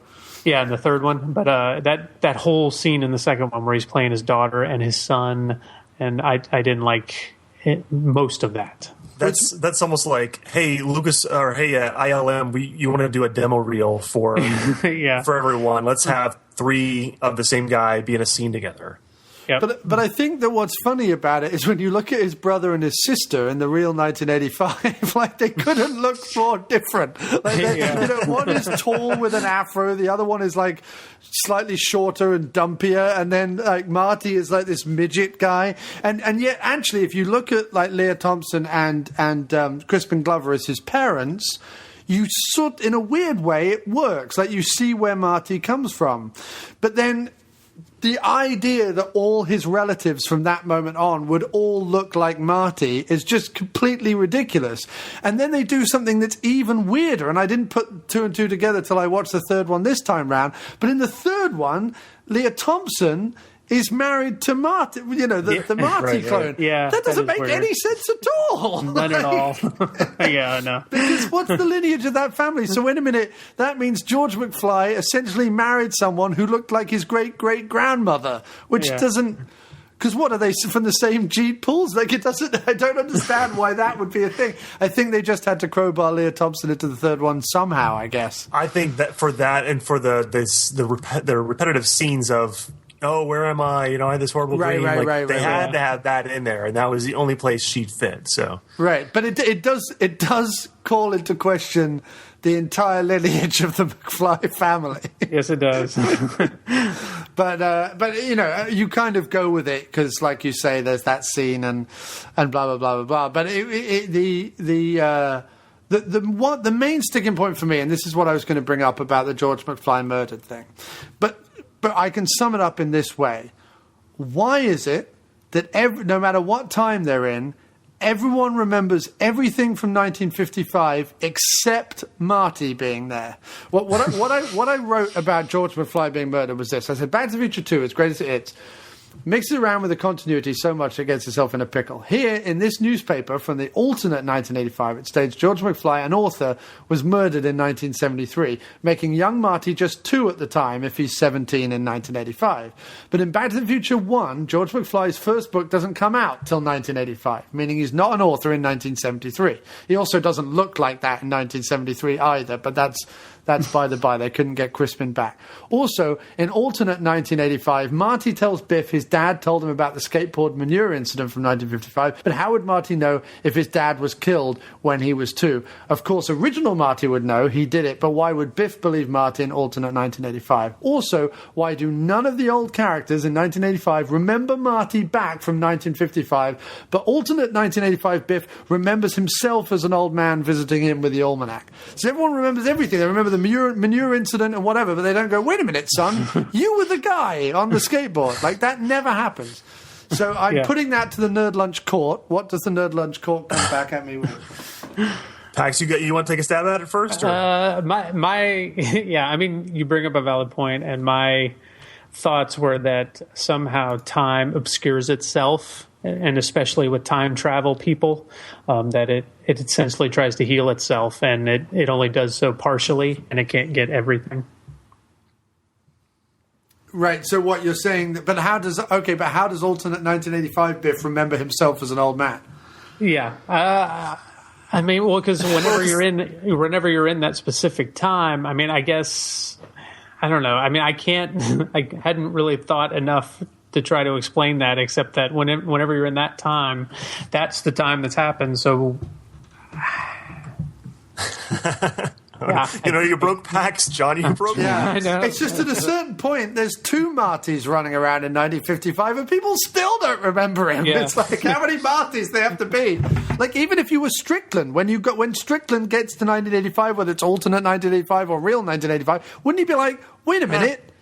Maybe, but Strickland, you got to think with Strickland, though, he's a principal. He's been a principal for 30-plus years. He sees thousands of kids. Okay, Enchantment This is a kid who shows up one week in a random year in November, and some kid 30 years later kind of looks like him. I mean, I don't know. Strickland, I give him a pass. Yeah. But but the Enchantment Under the Sea dance, there's got to be photographs of that. Right? Okay. There was this big dance or something in Hill Valley history. But I mean, even today, we see this on the internet of like, oh, hey, here's this famous general from the 1800s who looks like Robert Downey Jr. Was Robert Downey Jr. a time traveler? No. But look, looking like and being exactly that person are 2 different things. I mean, I saw the Nick Cage rumor that went around, like Nick Cage, whatever. And you look at it, you go, no, that's just someone who looks vaguely like Nick Cage. You know what I mean? With a sort of similar European heritage or background or whatever lineage. And you can walk around on the subway in New York where you see thousands of faces every day. And your brain ends up going, okay, that's one kind of face, that's another kind of face. Like, there are sort of, every face is different, of course, but there are certain types of faces, you know what I mean? Chubby face, thin faces, high cheekbones, no cheek, whatever it is. There's certain things. But looking exactly identical is just... I understand it's a movie. I understand it doesn't really matter. I just thought I'd put it to the court and see what they said. Well, and about the paper though, too, it says local author shot down, murdered, and then it changes to local author honored. Now it makes a point to say local author. Now we know he doesn't get his first copies of his book until 85, but in 73. Maybe he's writing for the local magazine. He's writing short stories for the Hill Valley magazine or something like that. And he's a local author honored by some. I mean, it makes this point that it's local. What I'm saying is, if Stephen King dies in Maine tomorrow, does the local Maine Gazette, whatever it is, don't they call him local author Stephen King? No, they don't. They don't. They don't call him local. They disown him, I think. You know what I'm saying? I'm saying that each town or principality is going to claim... Let me try and fix this for Bob Gale and Robert Zemeckis. No, I mean, Scott Toomey, our friend Scott Toomey on Facebook said, calling him an author doesn't necessarily mean he had to have written a novel. Perhaps it was just a short story writer for the papers and magazines. That's what I said. Yeah. Okay, fair enough. And then to the other point of how does Biff not buy? Marty was 2 years old when George died. Biff doesn't care. Biff's not sitting there doing math. Right. Okay. Fair enough. All right. Well, they were my time. I fixed them. Have either of you guys? Ultimately, I don't give a shit. But have either of you guys got any time anomaly or anything you noticed throughout the three films that you wanted to point out in that kind of regard? No, I think mine are just sort of some of the things that I was saying earlier about the first one, even of just, it just so happens that all three kids are born in the same way. There's all these things that are changed, but yet it all comes together. I mean, I'm fine. I think they set up a set of rules and they play within those rules fairly well. Maybe the only one that I could think of as kind of a plot hole that they actually bring up on the commentary is in 3. Marty's got the letter from Doc in 1885. And he references Einstein, be sure to take good care of Einstein for me or whatever. And 55 Doc says Einstein. And the reason why that's possibly a plot hole is because 55 Doc watched the video where Einstein was sent a minute into the future. So he should have already known who Einstein was. But whatever. Right. Okay. Yeah. No. I see that. I understand that. I mean, I was being pernickety, and even I didn't pick up on that one. So that's pretty how nitpicky do you want to get here? Right? No. I think it's a good point, though. It is a good point.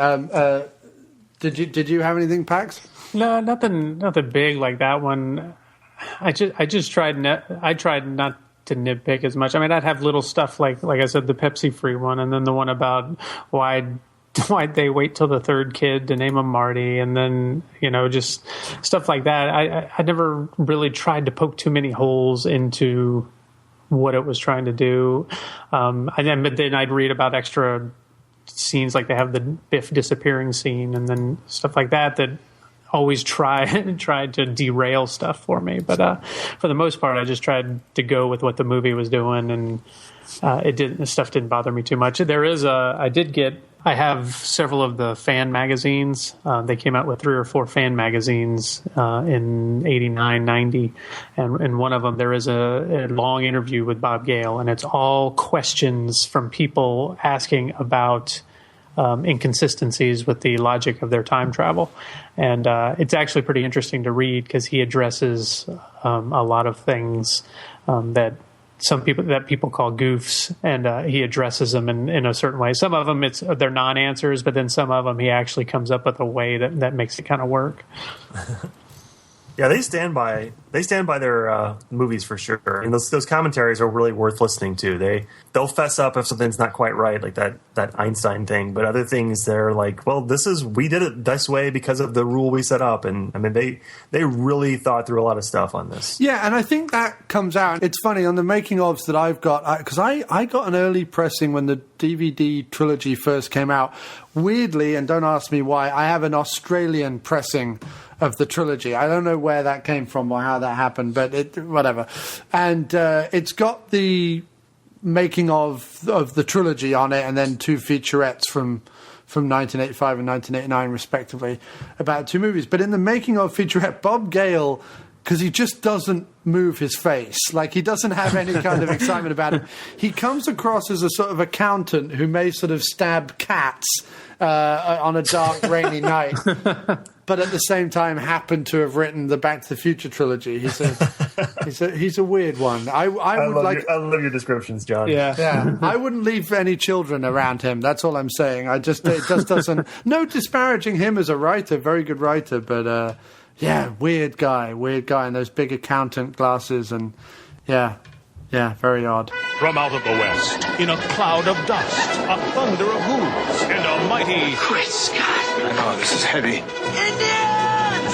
This summer, Marty and Doc go back one more time for their greatest adventure of all.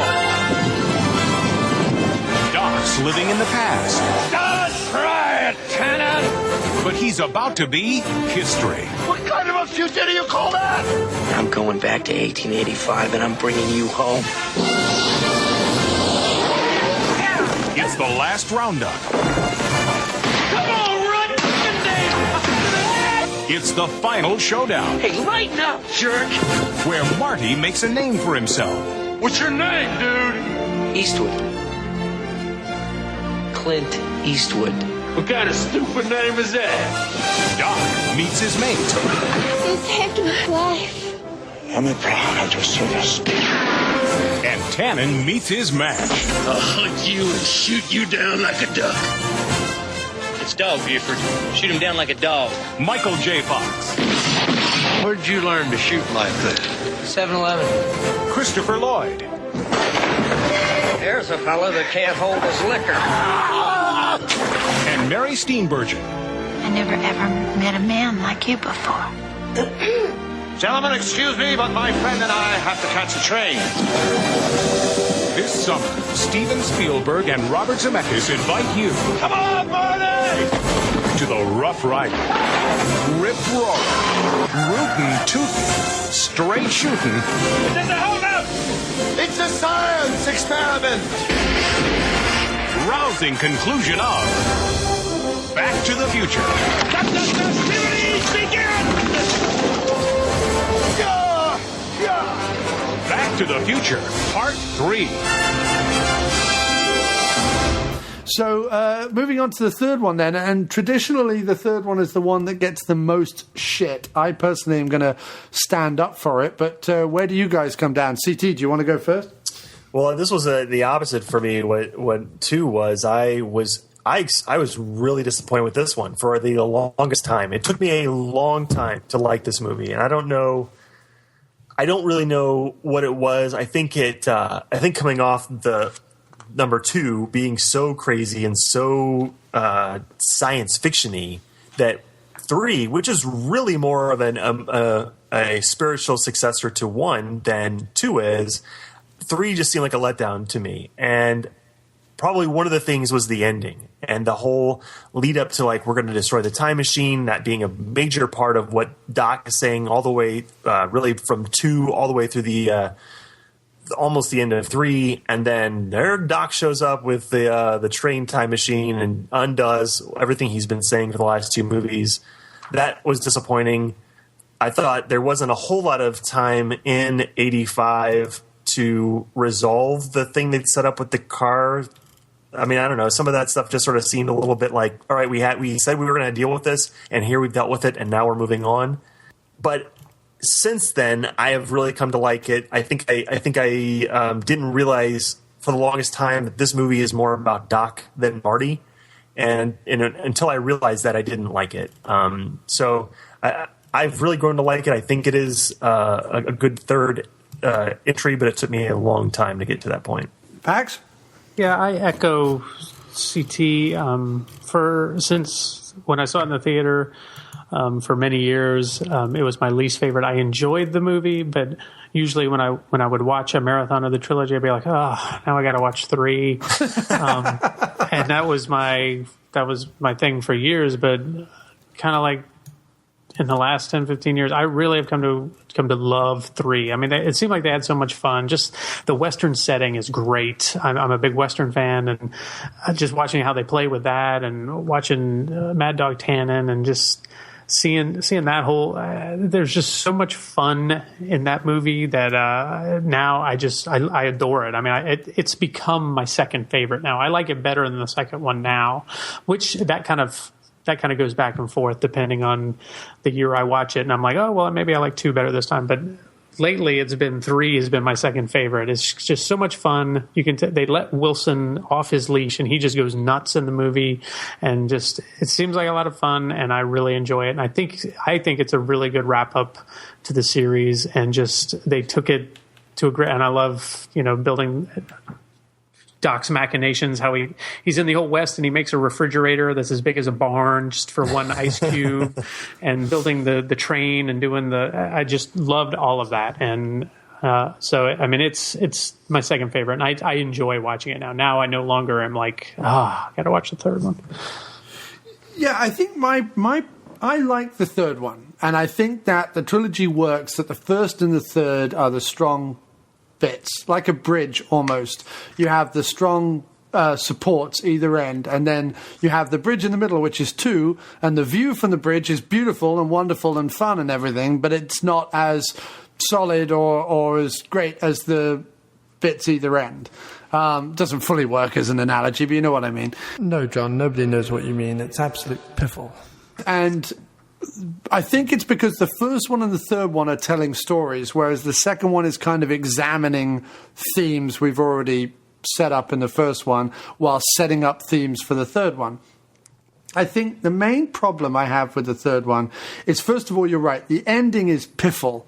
Like, it would have been a much braver ending to have had Marty go, you know what, he is in the Old West, but he's alive, he's happy, and blah, blah, blah, blah, blah. You could even have had, if he's still in the Old West, there's no reason why the Doc couldn't have written Marty another letter or left him something in the mail or whatever. We've already established that's possible.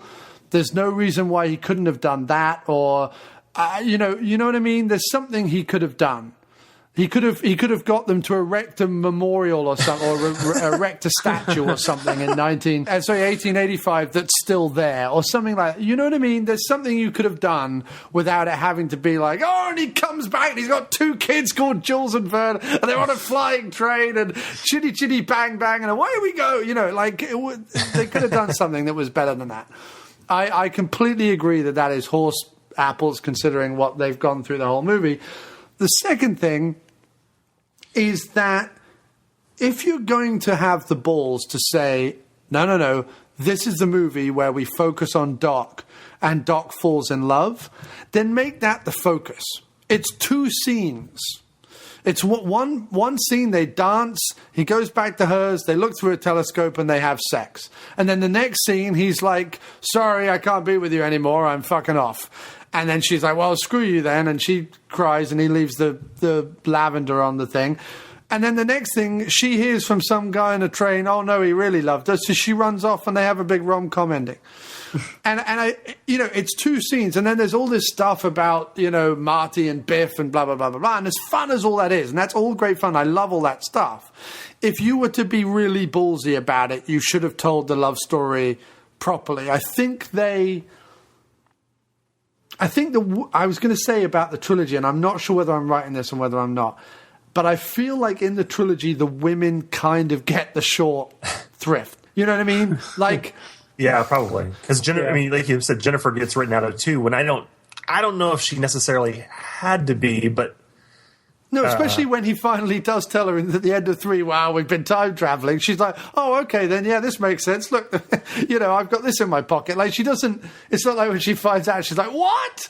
My whole world has ended. There's time travel. Even in the second one, when she wakes up in the car, or when she's in the car, and she's like, oh, we're in the future. Oh, we'll be able to see our wedding, and everything will be wonderful. Like, she's not like, fuck, I'm flying in a tin car in the fucking like, she doesn't freak out. She's just perfectly happy with it. I feel like the women, even Lorraine to some extent, although she certainly gets the most fleshed out character because she's in the first 2 extensively, I feel like the women get the short thrift, and I feel like the whole Clara and Doc thing, the reason why the fans didn't like it is because it's not given enough time to really play out and really shine.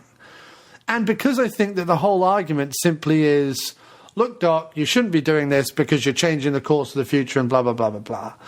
And there's never fully a successful bit where Doc's like, yeah, but... I mean, I know he's like gets twittery and silly and nervous and love at first sight and all the rest of it. I understand all that, but it could have just been written better. That being said, I love 3. I love the way it looks. I love the way they blew the scope out and made it a proper Western. I love the feel of it. I love the costumes. I love the performances. I love all that steampunk stuff with the contraptions that the Doc built. And in fact, I had a question for you guys. The opening of 1, which is then replayed in the barn in 3 with the eggs and the toast, actually far more successfully than the contraptions work in 1, which end up burning the toast. There is a sequence in Brazil, Terry Gilliam's Brazil, that I can think of. There's obviously Wallace and Gromit. I don't know if you've seen those animations, but there's obviously that whole thing about the invention and him falling down into his clothes and the jam being squirted on the toast and all that business. Yeah. It's a movie cliche. We've seen it a ton since then. And Brazil was around the same kind of time. But does it actually come before then? Is it an ongoing movie cliche that we just recognize? Or did Back to the Future really start it? That I don't know. Huh. Interesting question. I would have to do research. I can't think of any movies before Back to the Future that really toy with that idea. I mean, there's Demon Seed. That's one where you've got the house that's all electronic and does all that stuff. Well, don't they do it in Pee-wee's Big Adventures? And there's something like that in that movie, and that's the same year as Back to the Future. Yeah, you see Demon Seed with the electronic house. It's an organic supercomputer, but whatever. That is 1977. But just that whole opening to 1, it's sort of iconic, and I've seen it play out a few times in other places. It's interesting how that either was already a movie cliche we're just not aware of, and or, because around that time you've got Pee-wee's Big Adventure, this, and Brazil doing the same thing as their opening shots, more or less. It's just I just found that fascinating. That is interesting. Yeah. Mind blown, John. Yes, people can write in. Please write in to aftermoviediner@gmail.com and tell us, where does that all come from and why? I guess human beings are just fascinated with machines, and a lot of stuff was coming out in the 80s where stuff was suddenly becoming automated, microwaves and Walkmans and stuff like that I guess things were becoming automated and portable. And I guess that's just Hollywood's reaction to that. I'm going to go with that anyway. But no, the third one, I like it. It does have its faults. 2 has its faults, but I can't think of a better way to, close out the trilogy. It shuts off all the storylines it starts in 2. It doesn't sort of leave too much hanging. And, I think that the whole chicken thing, as annoying as it is, was a way for Bob Gale and Robert Zemeckis to kind of try and rope Marty into the storyline of 2 and 3, because he's not really a protagonist in that regard. I mean, yes, his future self is a bit fucked up, and yes, Biff is married to his mum and stuff, but I mean, it's... Well, the movies, like I was saying before, I don't even really think the first one is really about Marty. I mean, the first one's really about George. Yes. Yeah. And the second one's really about Biff. And the third one's really about Doc. And Marty, it's almost like Marty is the C-3PO R2-D2 of these movies. Like, it's all just seen through his eyes. Only not annoying. Sorry, not a Star Wars fan. I apologize. Yeah, that's fine. It's fine. It's just always made me laugh when Jar Jar Binks came out and everyone was like, oh my God, Jar Jar Binks, I hate Jar Jar Binks. Fucking Jar Jar Binks, he's so annoying. And I was like, have you watched the robot things in the first 3 again? Anyway, Marty's chicken thing, at least it's a through line for Marty. And it does mean that everything we see goes back to a car accident he had in 1985. Like, everything that plays out in the second and third one is brought back to that car accident, which is kind of nice. At least they bothered to try and have a wraparound for him as well. Yeah. No, I agree. I think it just sort of seemed, in the same way that you were saying the exposition was a little heavy-handed in 2, I felt like that aspect of the wrap-up in 3 came across a little rushed. Yeah, definitely. And the love story is ridiculously rushed. I mean, it really is. It's all one night, the whole love story. But like you say, you've got Wilson being incredibly charming and hilarious as Biff. You've got the whole, like, how are they going to get around the fact? Because Marty can't come out at his shoot-off and just shoot Biff in the head. Like, you can't have Marty being a murderer, so how do you get around that? And that was really nice, having the callback to not only the Clint Eastwood movie it's sort of weird in this. If you didn't know they were written back to back, you'd be like, why is Biff watching this scene from this movie with Clint Eastwood? Like, that's completely bizarre. But it ties in, and then you've got the bulletproof vest in the first one. And, you know, so it's nice the way they do all that. That I appreciate. You know, could it be done better? Yeah. You know what I mean? If you really wanted to go back and pick through it and blah, blah, blah, blah, blah. But I'm sure there were times that they looked at those things and said, yeah, but if we pull that apart, we pick that apart, we change that, this aspect of the other stuff that we've written doesn't work.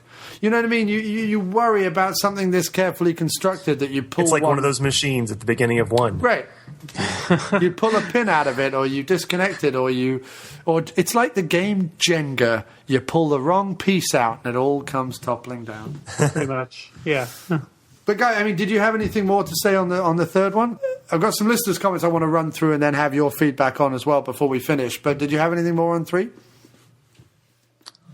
Yeah, I think we've, as far as I'm concerned, we've really delved into 3 quite a bit as far as my opinions on it. I mean, it's just more of the same. It's more of but it's a good same. It's definitely it's enjoyable. I like it a lot. And you said, I mean, whatever you feel about the ending. I mean, some people dislike the train at the ending, and I don't mind it. I mean, I can kind of see it in a way that, like I said, I mean, Doc was in the Old West for like a week, and he had already built in a giant refrigerator to create one ice cube. So, of course, he's going to build another time machine. So the motivation is there, but I could also see it probably would have worked a little better if they had just let it go and not have Doc show up again at the end. But regardless of that, in the end, it is, like CT said, more the same in a good way. I think, too, my opinion on the end has even changed a little bit. The fact that Doc's saying, no, we must destroy the time machine, no, this is irresponsible, and then he falls in love and becomes a parent. And those are 2, from my point of view, 2 huge life-changing things, and 2 things that change your point of view on everything that's come before. And I think that those things must have played a role into him saying, no, you know what, we're going to do it anyway. We're going to have fun family vacations in time. Right. Repercussions, who cares? Right, exactly. Which is just odd. But fine. I mean, it's fine. It's fine. I think I think it's unfortunate that scene is there. You know what I mean? But it is what it is. It's fine. I don't come away from it and go, oh, what a horrible taste in my mouth. It's fine. I think what's interesting, and where the series could have gone and didn't go, is at no point is there any concept of a government intelligence agency figuring this stuff out. You know what I mean? Because if time travel was going on, right, in any other type of sci-fi series, there would be some agency that would show up, some shadowy agency that would show up and be after the Doc for his inventions or whatever it is. Yet everything in these movies is played out using these repeated characters. Yeah. This very small, close-knit, small town of characters who have never moved anywhere else in the country, by the way. The Tannins have lived in Hill Valley for 100 years. They've never thought, you know what, let's fuck off down to San Diego. They never thought that. They just stayed where they were, as have the McFlys and the Browns. And the Stricklands. And the Stricklands, right. No one's moved this Hill Valley, no matter how bad it gets. Even in 2015, they're all still fucking living there. And it's a nightmare. But... or that area of town is a nightmare. But, in fact, even in alternate 1985, they all still live there. Nobody's gone, let's get out of Hill Valley where there's all these bikers and Biff's gone mental. Let's go to somewhere else. Let's go to New York. No one thinks that. They're just, no, we're going to stay here in Hill Valley. But there is no concept of the outside world, though, throughout these 3 movies. And that's an interesting story choice. They never blow it out to be a global ramification or even a national ramification. It simply impacts the town of Hill Valley. You're right, and that would have been an interesting story aspect if instead of just keeping it Hill Valley centric, that at one point it's clear that maybe the government or some other unsavory organization has gotten a hold of the technology, and it's up to them to try to stop them from using it for whatever reason. Do you think you could do a Lucas and do a 4, 5, and 6 now that had that storyline to it? I mean, I'm reluctant to say I want any more Back to the Future movies regardless. Right. Even though I do like very much the idea of this, of someone coming up with the technology and then them having to get back into it and try to stop it again. But I'm reluctant to say, I think that they should ramp that up again. Right. I mean, I don't know if you made it into a TV show or something like that. That there would cartoon. Or a cartoon, or anything like that. Although they wouldn't. The shadowy conspiracy I sort of saw being a lot more menacing. I suppose if you bring in CIA agents or whatever, you have to get rid of Biff. Unless Biff suddenly joins Marty and Doc in helping. Yeah. I don't know. You know what I mean? Because you have to have one antagonist, and that's Biff throughout the whole series. That's the Tannins and the Stricklands, I guess, but mainly the Tannins.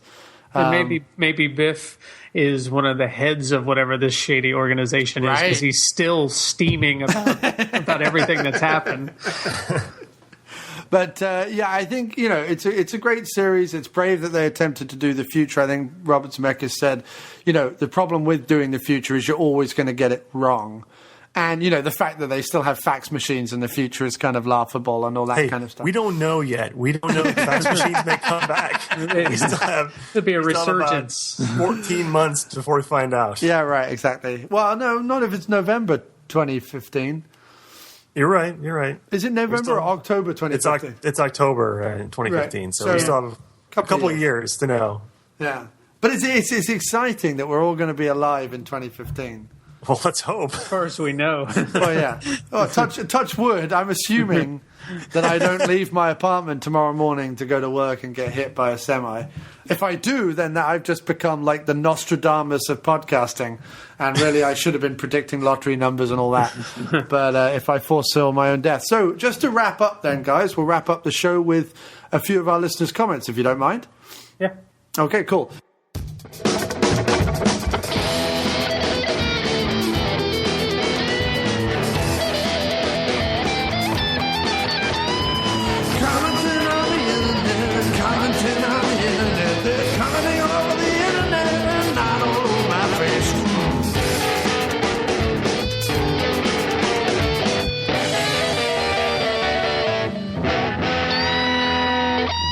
So we've got Andrew Buckley. He says, I'm a huge fan of these movies, especially the first and second one.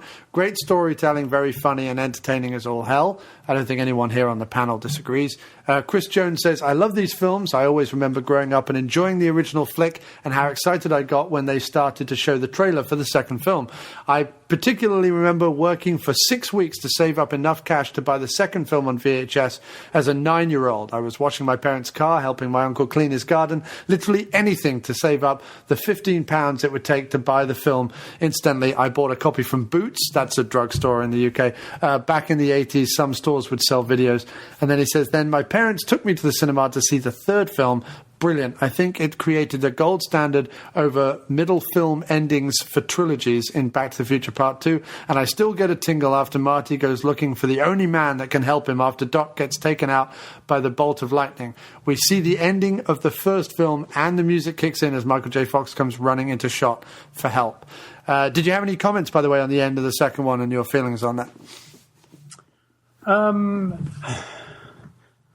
I guess the end of 2 is always kind of bittersweet for me because I remember watching it in the theater and thinking as soon as he comes running out in Great Scott, I liked how it tied in a bit to the mythology of the whole franchise, but it also in some ways was a little bit sweet because I knew, holy shit, this is how they're going to end it. And just thinking like there's not going to be and I didn't know it took 4 years to make 2. I didn't know if there were going to be 4 years for the next one. Right. So it's Do I like it now? Yeah, I like it now because it does work amongst the whole franchise. But at the time, I didn't like it because it just left you hanging, and I don't traditionally leave you hanging endings like that. Well, see, I love a good cliffhanger ending as long as it gets resolved. So I like the ending of 2. I think it's a nice twist. I feel like I remember not even knowing who was the only guy who could help him. It was so obvious, but I think even at the time I was like, who was he talking about? And they cut to Doc, and I'm like, oh, of course, he's still there. That's right. So I think it was clever that they kept just intermixing the various Docs and Martys throughout time. I liked it. Yeah, you thought he was going to run off to Strickland or Biff or someone. I couldn't figure who it would be. Okay, so another of my podcasting friends, J.A. Wallace, he writes, I remember New Year's Eve once where I was all geared up at a house party to keep going until the early hours, until everyone decided to go to bed as soon as midnight struck. With no other option, I settled down and watched Back to the Future 1, 2, and 3 straight through until morning. Best New Year's ever. James Owens writes, I discovered the first through a rental and begged my parents to buy me my own copy, which I wore out because I could not get enough of the film. I did get to see the second and third in the theaters. I own the Back to the Future trilogy on both DVD and Blu-ray, and I'll buy it again if they release any other version with more bonus features. Back to the Future is one of those films that is tied to my childhood. Also, fuck you, cracked.com. You motherfuckers are always talking shit about Back to the Future. Do you know what he's referring to with that? Because, I mean, I hate cracked.com because it's one of the smuggest fucking places on the internet. But I'll agree with you there. But yeah, they've had several. Like there's a topic page on Back to the Future where all they do is pick it apart. There was a big article by one of the editors, Robert Brockway. He did a whole article on the hoverboard and how Zemeckis said it existed and it didn't, and how it crushed his childhood and blah blah blah, and that was a big one. And they always have nitpicky picking apart the logic of Back to the Future stuff. There's several articles like that on there. So I mean, yeah, they do give Back to the Future a lot of shit on that site.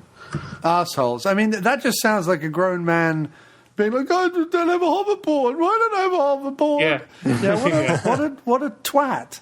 If he wants one, why doesn't he try and build one? Or, anyway, what an arsehole. Yeah, fuck that site. What a smug bunch of arseholes. Anyway, I know we've been nitpicky, but I felt like it was for humor's sake. And, just because if you're going to talk about time travel, you've got to bring something up. But, I mean, we love these movies unconditionally, nitpicking aside. That was just to discuss time travel. Sure. Yeah. Because my biggest worry about me shooting my mouth off is being hypocritical. Because I know I'm also a bit of a smug arsehole. But anyway. Okay, so Robert C. Hoffman says, always hated parts 2 and 3. Whoa there, Robert. And he said, the end of Back to the Future was great because who knows what adventures they were about to embark on. The sky is the limit. And then part 2 becomes Camera Gadget Expo 89, and part 3, aside from a ZZ Top cameo, is pretty useless. Aside from the ZZ Top cameo? That's the pinnacle for him in that movie? You see, I would say the ZZ Top cameo is the most annoying thing, because I would have preferred another Huey Lewis and the News cameo, even if they all wore Soggy Bottom Boys style stick-on beards. That would have been amazing. As opposed to ZZ Top, who really don't do anything, and their last song is not a patch on Back in Time or Power of Love. Anyway, he goes on to say, and in no way do they follow through on the vast, nearly limitless concept, and that to be continued at the end of part 2 started a near riot in the theatre, only to be rewarded, in inverted commas, 6 months later by Wild West hilarity. I remember being 20 minutes into part 3 and wondering, is it too late to sneak into Darkman again? But I hate, which is so funny that he has a problem with Back to the Future, but is perfectly okay with Darkman, which is riddled with scientific plot. Which I was going to tell him, like, fuck Darkman. I hate that movie. Oh, well, yeah, okay, fine. I love Darkman. I also love I love the whole Darkman trilogy, but then I'm very weird. But then it says, I hate Roger Rabbit as well, and most Zemeckis films, except Used Cars. Except Used Cars. So what do I know? Listen, Robert, I completely agree. I'm glad you wrote in. We're not trying to laugh at you or scoff at you or be arseholes. I'm really not. I love your opinion. There is nothing wrong with it. It's absolutely great that you have that opinion. opinion. I personally don't agree, though, as we've shown in this show. Do you guys have any comments? You're the Nerd Lunch. You don't have to be so nice to your listener, like my listener. And you wanted to lose. We don't have listeners, so it's okay. You wanted to lose me a listener, so now's your chance. Well, I was actually going to say he kind of plays into what I was saying about the end of one. Without the to be continued at the end of one, I think it's a great ending. And if you really take some of the things we've said and you just distill everything down to that, I don't think he's too far off from what we're saying. I mean, we're saying that one is a great movie and two has some problems. I mean, he's not really that much different. He's just going to a super extreme than what we've said. So, I mean, it's a valid opinion and it's a valid point. I don't agree with it, but he's not too far off in some ways. Yeah, and everyone's got their nostalgia and opinions on the sequels and what rates better than not. I mean, the fact that he likes Darkman better than me, or you guys like. I mean, you're right. I mean, everyone has what they saw at their specific time in life, and depending on when you saw it is what you're going to think about it. And nostalgia plays a lot in on that. So. Yeah, I mean, I think if you're sat at the end of the first one going, oh my God, think of all the places they could go. They could go massively into the future. They could go way into the past. You know, if you're thinking sort of Bill and Ted territory in terms of all the places they could go, then yes, it's going to be a disappointment. But like I'm just pointing out, that everything is local to Hill Valley. You know, they can travel in time. They can't travel in space. So they are telling, the reason why they are Capra-esque is they're telling human stories. So everything around it might be fantastical or comical or whatever it is, but they're telling very human stories in a very American or an Americana setting. And I think that when you step back from the trilogy and appreciate that, all three work really well. I take his points on 2 and 3, and I do understand where he's coming from. And I get, like, if you've got a massive imagination and you think of all the wonderful places they could go, you're right. You could spin out a TV show or 10 more films or whatever based on the adventures of. But thinking of the stories they wanted to tell and how they told them, the trilogy works great. Yep.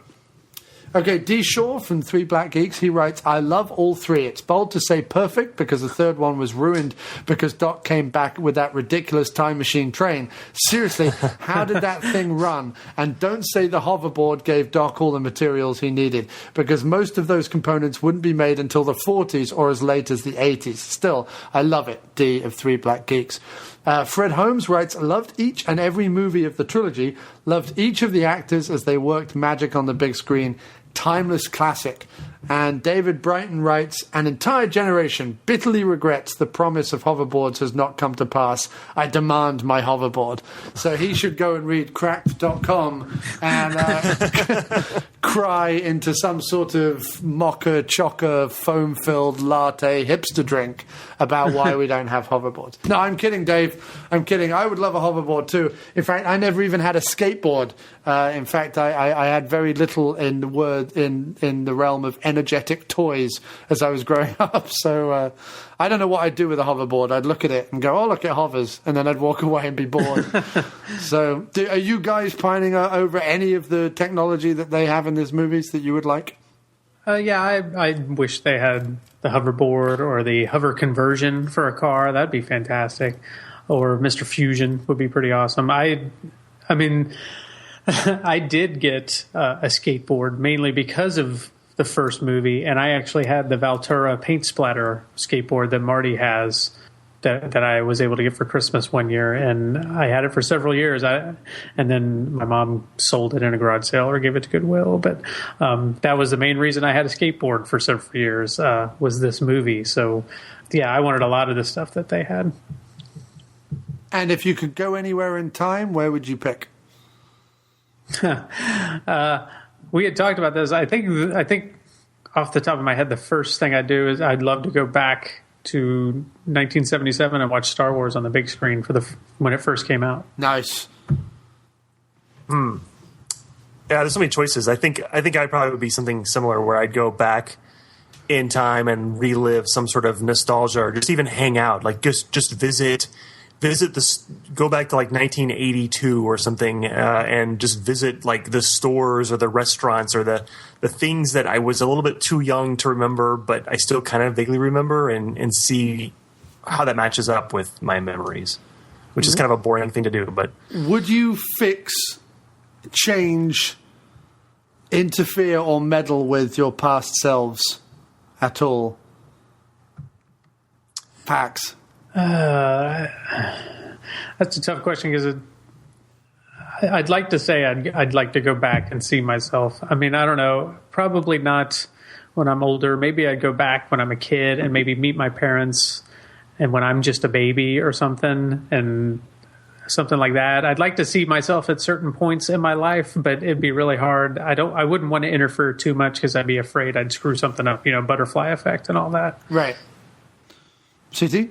Yeah, I think it was a fantasy I'd had for a long time of I'd love to go back and change some of these things that happened in high school or college or whatever. But as soon as I became a parent, that all changed. So it's like if anything I did affected the fact that I have the kids that I have today, I would never want to do it. So that's where you're just a big old softy, aren't you? Yes, CT? I am. Nice. No, I agree with that. There was a question. My friend Ralph Santiago had a podcast called the RS3 Feed, and he changed it over to an interview thing, and he had me on the show, and I think one of the questions he asked me, it was something along the lines of like if you could change one thing or if you had any regrets or blah blah blah blah blah, something along those lines. It's sort of a time travel question, like if you could go back.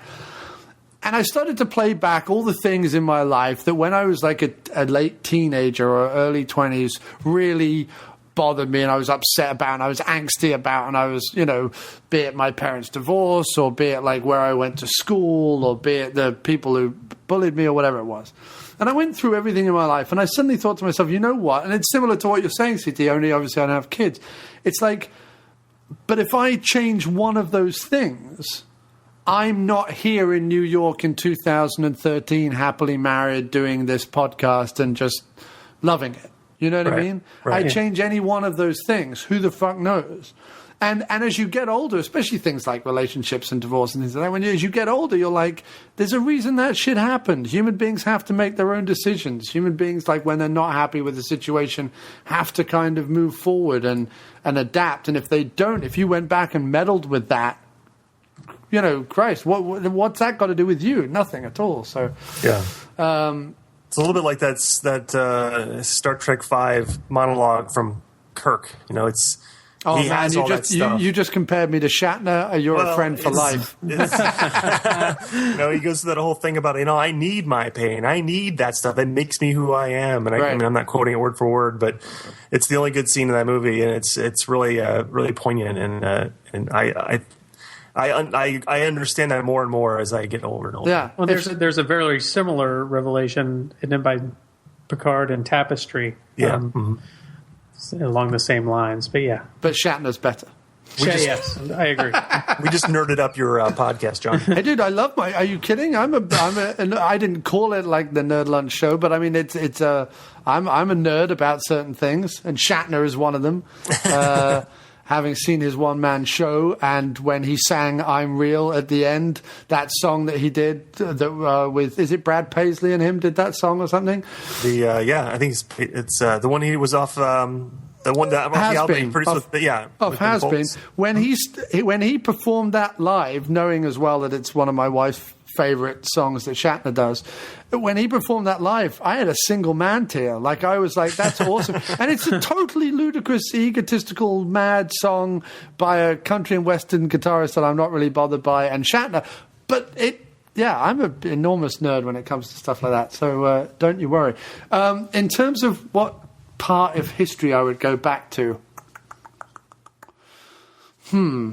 I think I'd be interested to see kind of New York. I would have to be where I am, right? I couldn't move in space. So, yeah, like New York at the turn of the century, just to see all the city going up and the sort of the Industrial Revolution and all that. I would only want to hang out. I wouldn't want to get involved and become like someone working in a factory or a tenement or living on a squat with 15 other immigrants. But like, I'd be fascinated to see that, like the birth of New York. That would be incredible to me. I think if I could go back any time, that would be fantastic. If I have to stay right where I am now, Yeah. And this building I'm sat in has been here for 3 generations, so I could go back pretty far and stay in the same room. But I don't know if the old families of the turn of the century would appreciate that. But anyway. They might not. So as we come up on the 2-hour mark, it seems like a perfect place to finish. Any closing thoughts, gentlemen? Silence. Silence. No closing thoughts. I was waiting for CT to go. Sorry. No, I was just saying, I mean, this is probably hands down one of my favorite movie trilogy. It sparked in me the love of movies and going to the movies and watching movies over and over again and endlessly obsessing over the minutia of movies, and just kind of began a whole thing for me when I was 11 years old. So I hold this entire trilogy deep in my heart, and I watch it all the time, and I can anytime that it comes, which is, it seems like every few years or so, the first movie comes back in the theaters for whatever reason, I go. I mean, it was the first movie I took my son to. He was 2 months old, and I took him to see Back to the Future on October 25th, 2010. Nice. And, so, I mean, I love this movie. I can talk about this movie all the time, and I always want to be watching it, and I will buy it. I've bought it on every format, and I will continue buying it on every new format that comes out. So, nice. Yeah, I definitely echo that. Definitely echo that sentiment. It's one of those life-changing movies for me. I think I was in late elementary school or junior high or whatever when it came out, and I was at a very impressionable age, and I think it defined me and who I was for quite a bit of time. I know a lot of people in my generation, and myself included, were greatly impacted by Star Wars and that trilogy, but I don't think I was as much as I have been affected and changed by the Back to the Future trilogy. To me, that's the movie I look back on as the pinnacle of my childhood. And like Pax, I could watch these movies all the time and greatly jumped at the chance to watch them again for this podcast, and I'm sure it won't be too long before I watch them again. So if anyone listens to the show and hasn't watched them, what are you doing? Watch them. Yeah, what are you doing listening to a movie podcast if you haven't seen the Back to the Future trilogy? I mean, these things should be taught in school. I have a firm belief that a lot of movies and TV and stuff should be taught in school. I know people think that's ridiculous, but a ton of the history and technology and knowledge and just stuff that I have in my brain is from movies, and it's actually stood me in really good stead. I've been able to talk about religion and politics and history and all sorts of adult conversations because I happen to have watched a ton of movies. And it's not because I ever read a history book about the 60s or the 70s or the 80s or the 90s, whatever. It's because I've watched those movies that document it, or I've watched documentaries that talk about it. And you know what I mean? I think this stuff's important, and I think if we have any obligation as you're both parents, and hopefully I will be one day, if we have any obligation passing on to the next generation, it's this stuff. It's movies and TV and documentaries and music and all that stuff. I think that the fact that one of the big problems is they keep remaking stuff. They shouldn't. They should let the original stand so that people learn stuff and look back at stuff. You know what I mean? It sounds highfalutin, but if you look at the social statements that something like RoboCop was making, the fact that they've remade it without any social statements at all is kind of harmful. It's kind of not good. You're not giving people what they need. You know, I remember as a kid, one of the few things I did was rifle through my mum and dad's music collection. It was one of the few things they did have. They didn't have movies, but they had music.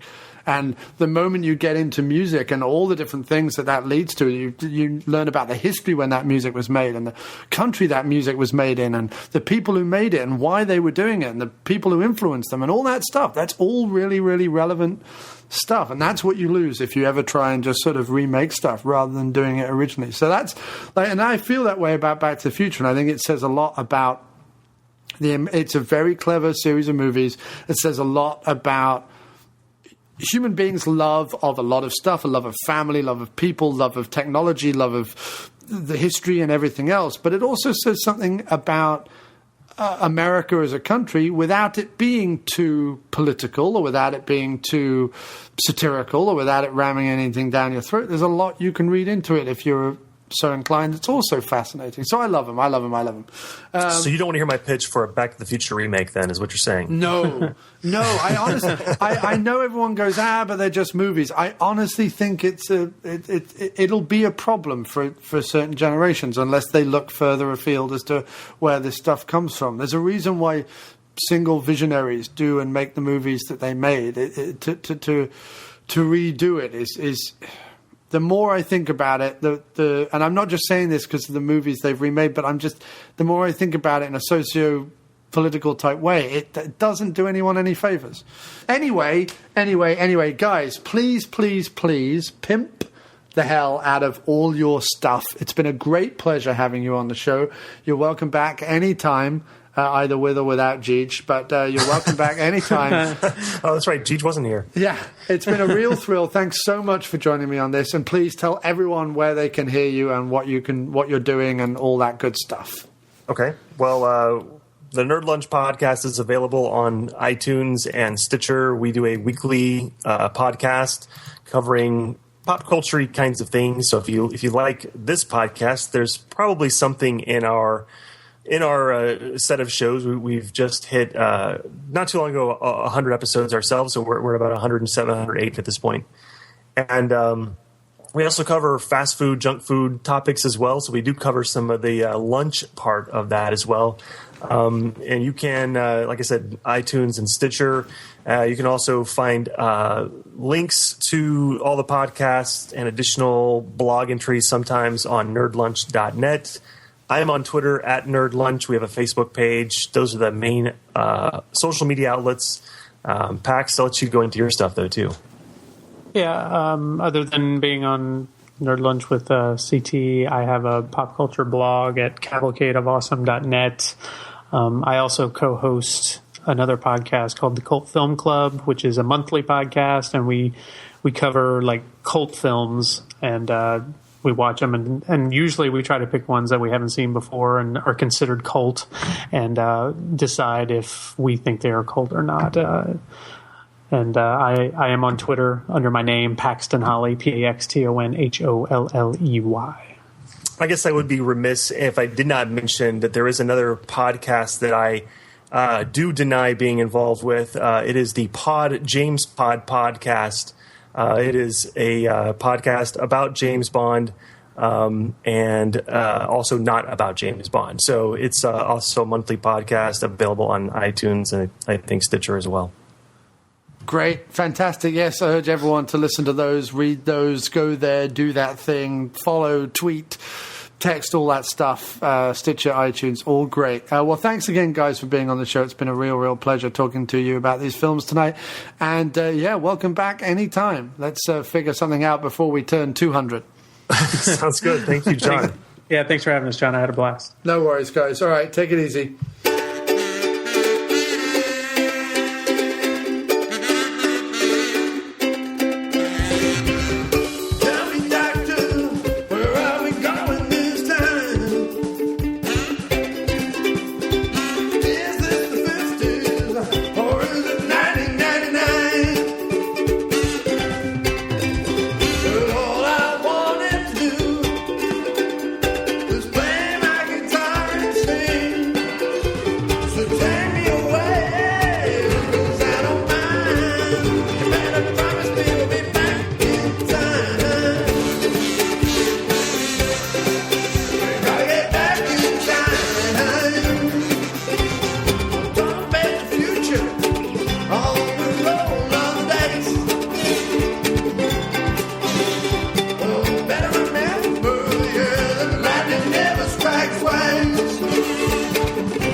Like the show? Well, you can find our complete podcast archive over at amdpodcast.blogspot.com or aftermoviediner.com. You can send us an email at aftermoviediner@gmail.com, tweet us at aftermoviediner, or follow us on Facebook at facebook.com/aftermoviediner. Or why not be a part of the show and leave us a voicemail over at speakpipe.com/aftermoviediner. You can also support the show a number of ways: by spreading the word to family, friends and co-workers, by writing us a review over at iTunes or TalkShoe, by purchasing some excellent diner merchandise over at cafepress.com/aftermoviediner, by donating on our website, by advertising with our website, or maybe you're a regular Amazon user. If so, then before you make a purchase, go to amdpodcast.blogspot.com, aftermoviediner.blogspot.com, or aftermoviediner.com and click through the Amazon banner ads. It costs you nothing extra, but they throw us a few coins for the trouble. Or, like the movies we cover, then buy them over at our personal Amazon store, also on amdpodcast.blogspot.com. Really, thanks everybody for everything you continue to do, and please keep listening. There are men. And then there are second unit podcast men. The podcast you've just been listening to is part of the Second Unit Podcast Network. Find all of our shows at 2upn.blogspot.com or on Facebook under the Second Unit Podcast Network. Our fantastic list of shows include Drunk on VHS, We Came from the Basement, No Budget Nightmares, The After Movie Diner, Dr. Action and the Kick-Ass Kid, and Bloodbaths and Boomsticks. Take one podcast into the shower. Don't be a blithering idiot, Alan. We can give you the multiple podcast cleansing system all in one place that your hair deserves. Our programming is available across all platforms, from iTunes to Podomatic, TalkShoe to Stitcher, so you have absolutely no excuse. Listen today, and a free naked person of your choice will be shipped from Thailand to your door in a matter of weeks. The Second Unit Podcast Network, bringing you the action and leaving the boring stuff to the other guys. Bloody hell. Who does a girl have to blow around here to get a decent beverage?